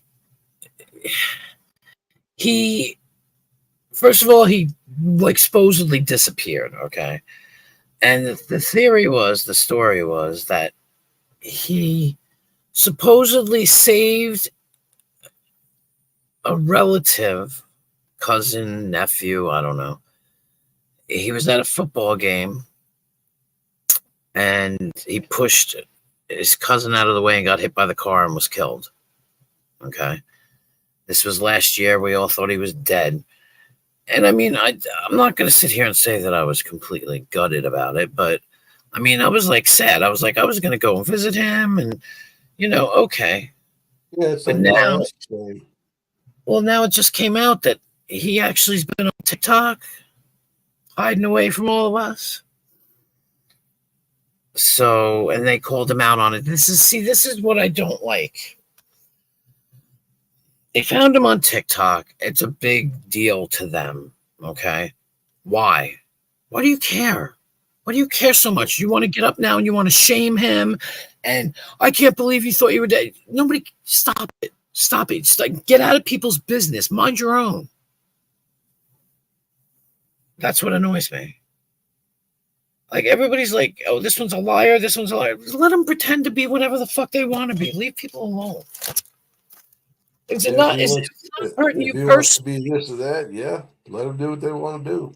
If it doesn't affect you personally, then why do you give a shit?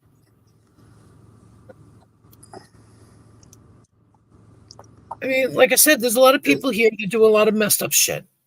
That's true. But I'm not running around calling them out because they haven't done anything to me. If you do something to me, maybe I'll have a problem with it. But if you want to go and dance in your underwear in your backyard, go ahead. Yep, that's what I say. That's what I mean. I just don't get it. Or if you want to go chase UFOs around and stuff, like, what's the big deal? Why do people have to call you batshit crazy? Come and get me, Vern. Take me to your leader. Or have people fucking attack you over this shit because the first channel I'd lost on YouTube, I had started in like 2005, and I had like gone out to this area and I was filming the shit, and there's aircraft there. And one of the aircraft, I'm pretty sure is a Navy aircraft that is a submersible aircraft. And call it the Manta Ray, I think, or something like that. It looks like a Manta Ray. And it uses a type of jet engine in it that's pretty different. Like makes a sound that when I heard it coming, I'm like, I know that ain't something. That's not a conventional freaking jet engine or something. It's like a scramjet engine or something like that. And the thing flew over, and I could see that it had Navy markings on it and stuff, but it was black and gray, and it was flying towards Fallon, which is a naval station where they do Top Gun and all that stuff, and but it all out in the Nellis Range out there is all military that's off limits that they use for all kinds of different shit. They have like a tank where they put old tanks out there, and then they have the aircraft like the A-10s come down and they practice shooting them and stuff. And but there's a lot of test aircraft stuff that goes on out there. Well, anyway, I videotaped that and put it up on my YouTube channel, and it wasn't even up there like an hour, and my whole channel was totally taken down. Like I couldn't even get on my channel. I was like, what the hell? And it was like and then when I made another channel and went on back on YouTube, it said this channel has been removed for some like it was before they had the terms of service. They had another name for it. I was like, what the fuck? So I'm like, I guess I wasn't supposed to put that up. So I've been through 7 channels like that have been totally wiped out. And then like the channel that I come in here and chat on, they will not let me do lives on that one anymore at all. They haven't let me do lives on that one for almost 3 years. And they have no reason. Like I never had any community strikes on it or nothing. And just one day, like I couldn't do lives. There's no explanation. I've messaged YouTube like 24 times asking them, because I'm supposedly a content creator. And how can I create content if you won't let me go live? But they'll let me go live on all the sub channels that I have connected to it, but not the main channel. Isn't that weird? That is weird. So, and then when I like go on there, it says this channel, they have a term that comes up. It says this channel, lives are not accessible at this time. Try back later. That's weird. Okay, well, that's 2 years later. 2 years later, and nothing. And they will not. Nobody will even get back to me at all. Like normally, they will. You send a message in, they'll go, "Oh, okay." Like they'll tell you something. They will not tell me nothing. They know they have my channel taken down for doing lives. But I can upload videos. I can do everything else. I just can't do lives. No live stream. That's weird. That is very weird. Show you guys one time. I'll like do a live and I'll show you. They will not let me do lives. And there's no explanation other than it's not at this time. Even though you pay for the software or the use of it. Yeah, no, I mean like StreamYard won't work on it. Nothing will work on it.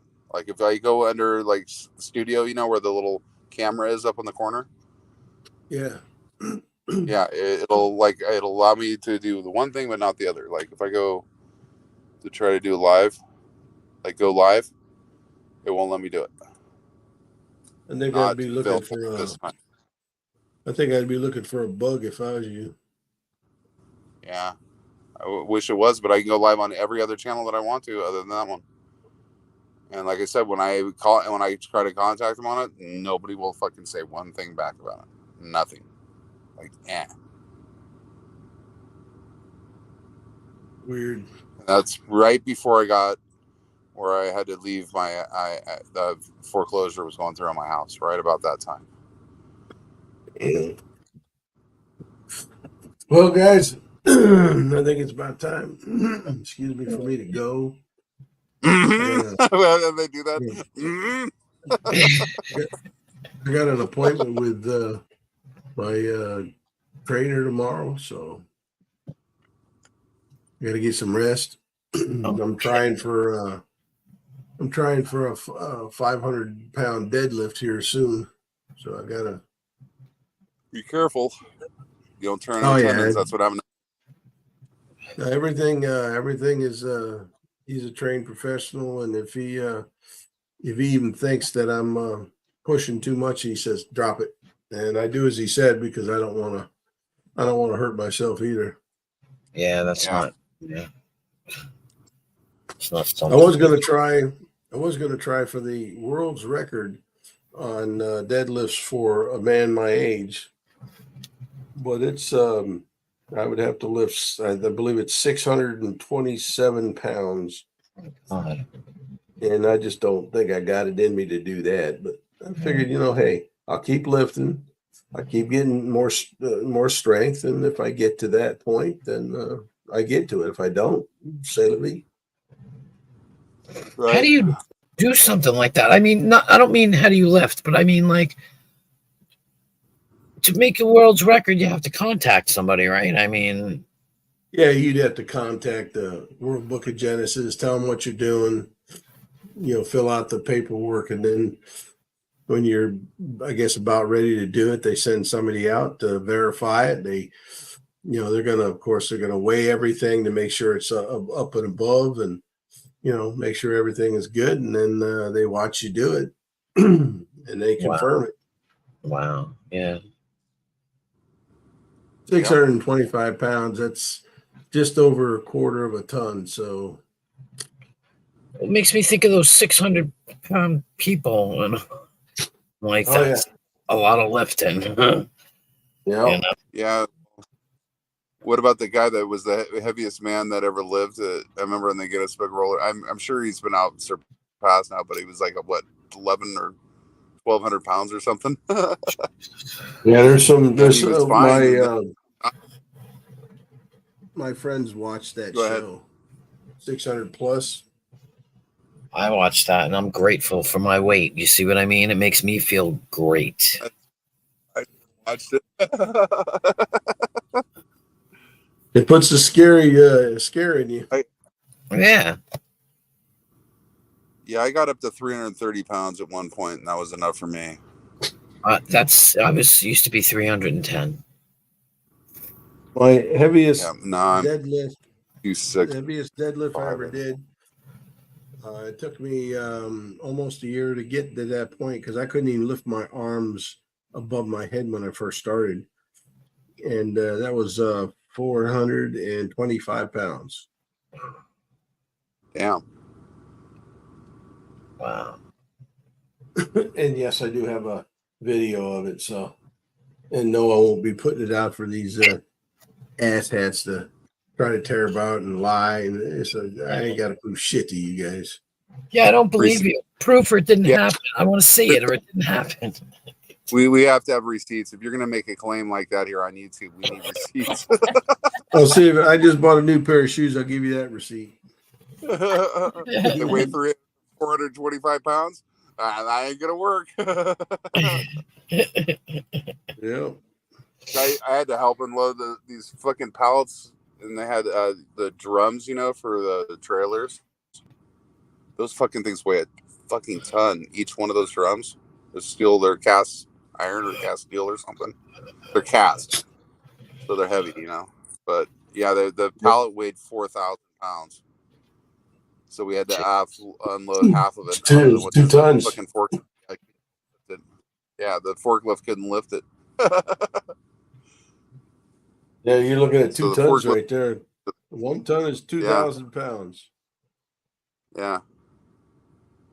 So once I got that done, he was telling me, the order was $87,000. I'm like, damn, that's just the one order and stuff. That's more than I make in a year. Yeesh. Yeah, all right, have a good evening, everybody. All right. Thanks for coming up, Patriot. I appreciate it.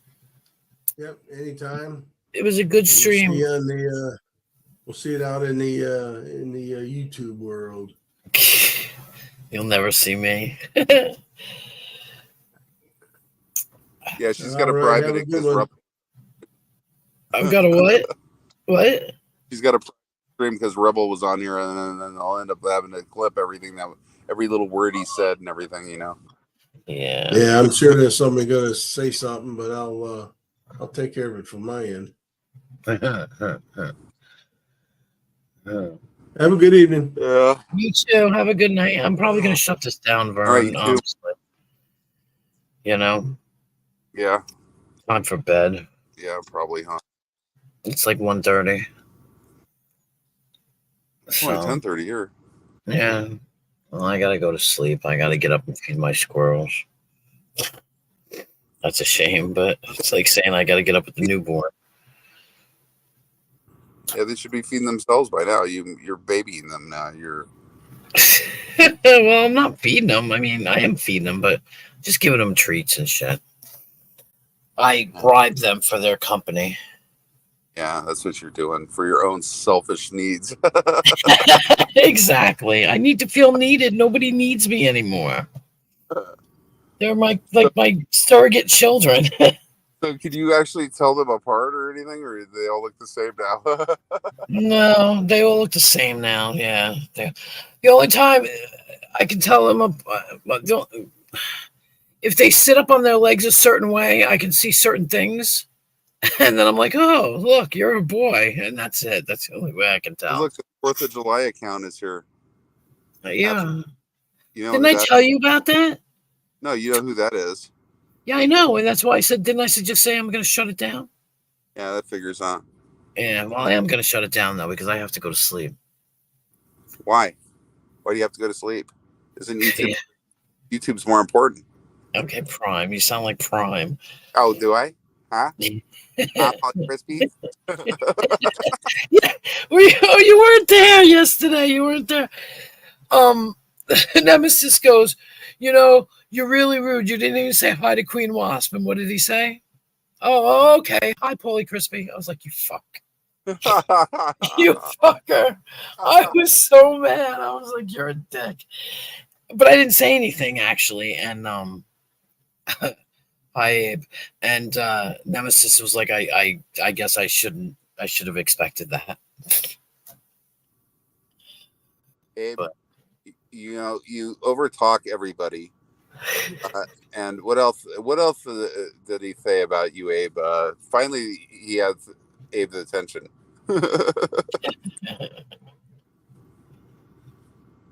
But yeah, I'm shutting down now. So you all have a good night. Alrighty. I'm gonna go to bed. It's hot here still, and I'm sick of it. I'm very sick of it. Sounds good. Have me a bowl of cereal and go to bed. All right. You Yeah. got me yawning. I'm sorry. Go to sleep, Vern. Abe, go live. Go live, Abe, so that I have Yeah. something to listen to on my way tomorrow. Yeah. Right? Yep.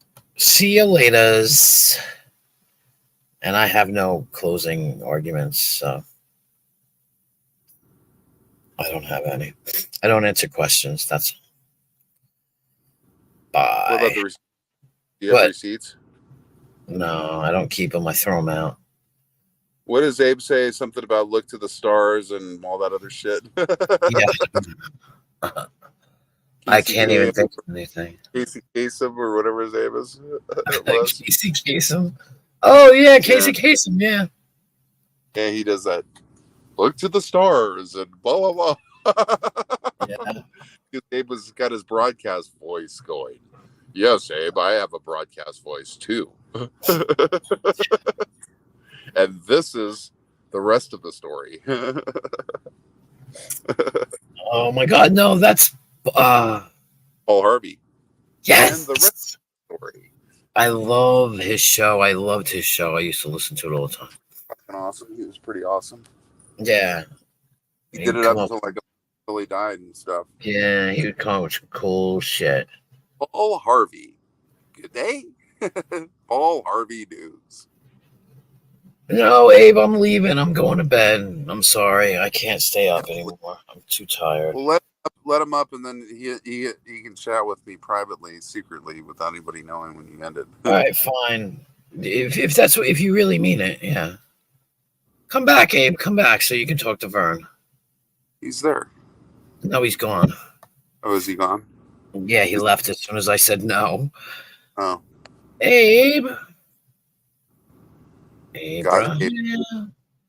Uh, yeah, because I tried to get into Abe's Discord, but it won't let me in for some reason. Abe. Don't make me text you. He was in the back. Yeah, he was. And then he disappeared when I said no. Keep your Keep your feet on the ground ground. for the And keep- stars. Yeah, he's here. Abe, Go come back. back up so you and Vern can talk when I unlive myself. Oh, that sounds terrible. No, he Hold on. doesn't want your Discord link. He wants to talk to you here. I tried the Discord, but it won't let me in. I'm serious. I tried it. It like just does. It just like clicks off. Like it doesn't even let me in. Like there's something, and I can't even get on Discord on my computer to even try my computer. It like just never loads.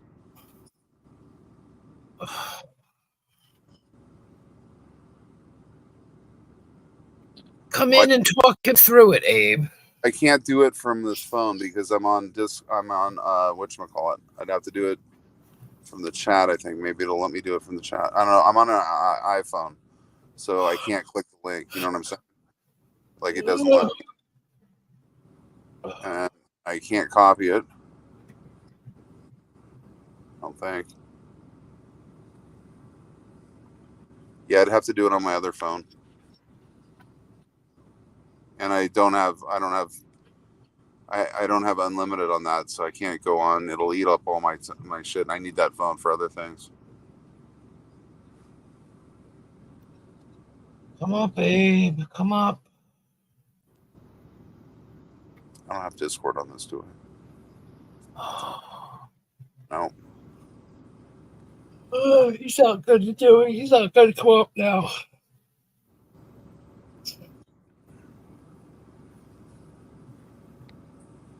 I got nitro. I don't know what that means. So,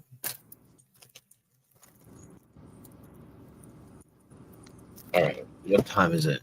3:26. All right. At the end of this minute, I'm clicking out. I don't know what the hell he's doing. He's not coming up. So, I think he can still come up anyway, even if I'm not live. The iPhones are so shitty for certain things, like Discord for one thing. Like it's going shop anywhere, anytime, and when I pull up to go visit shop, it goes back down, and I can't like click on it. I don't know anything, but it was a good stream. I like Patriot. He's cool. And we're clicked out. Okay. All right. I'm ending my stream.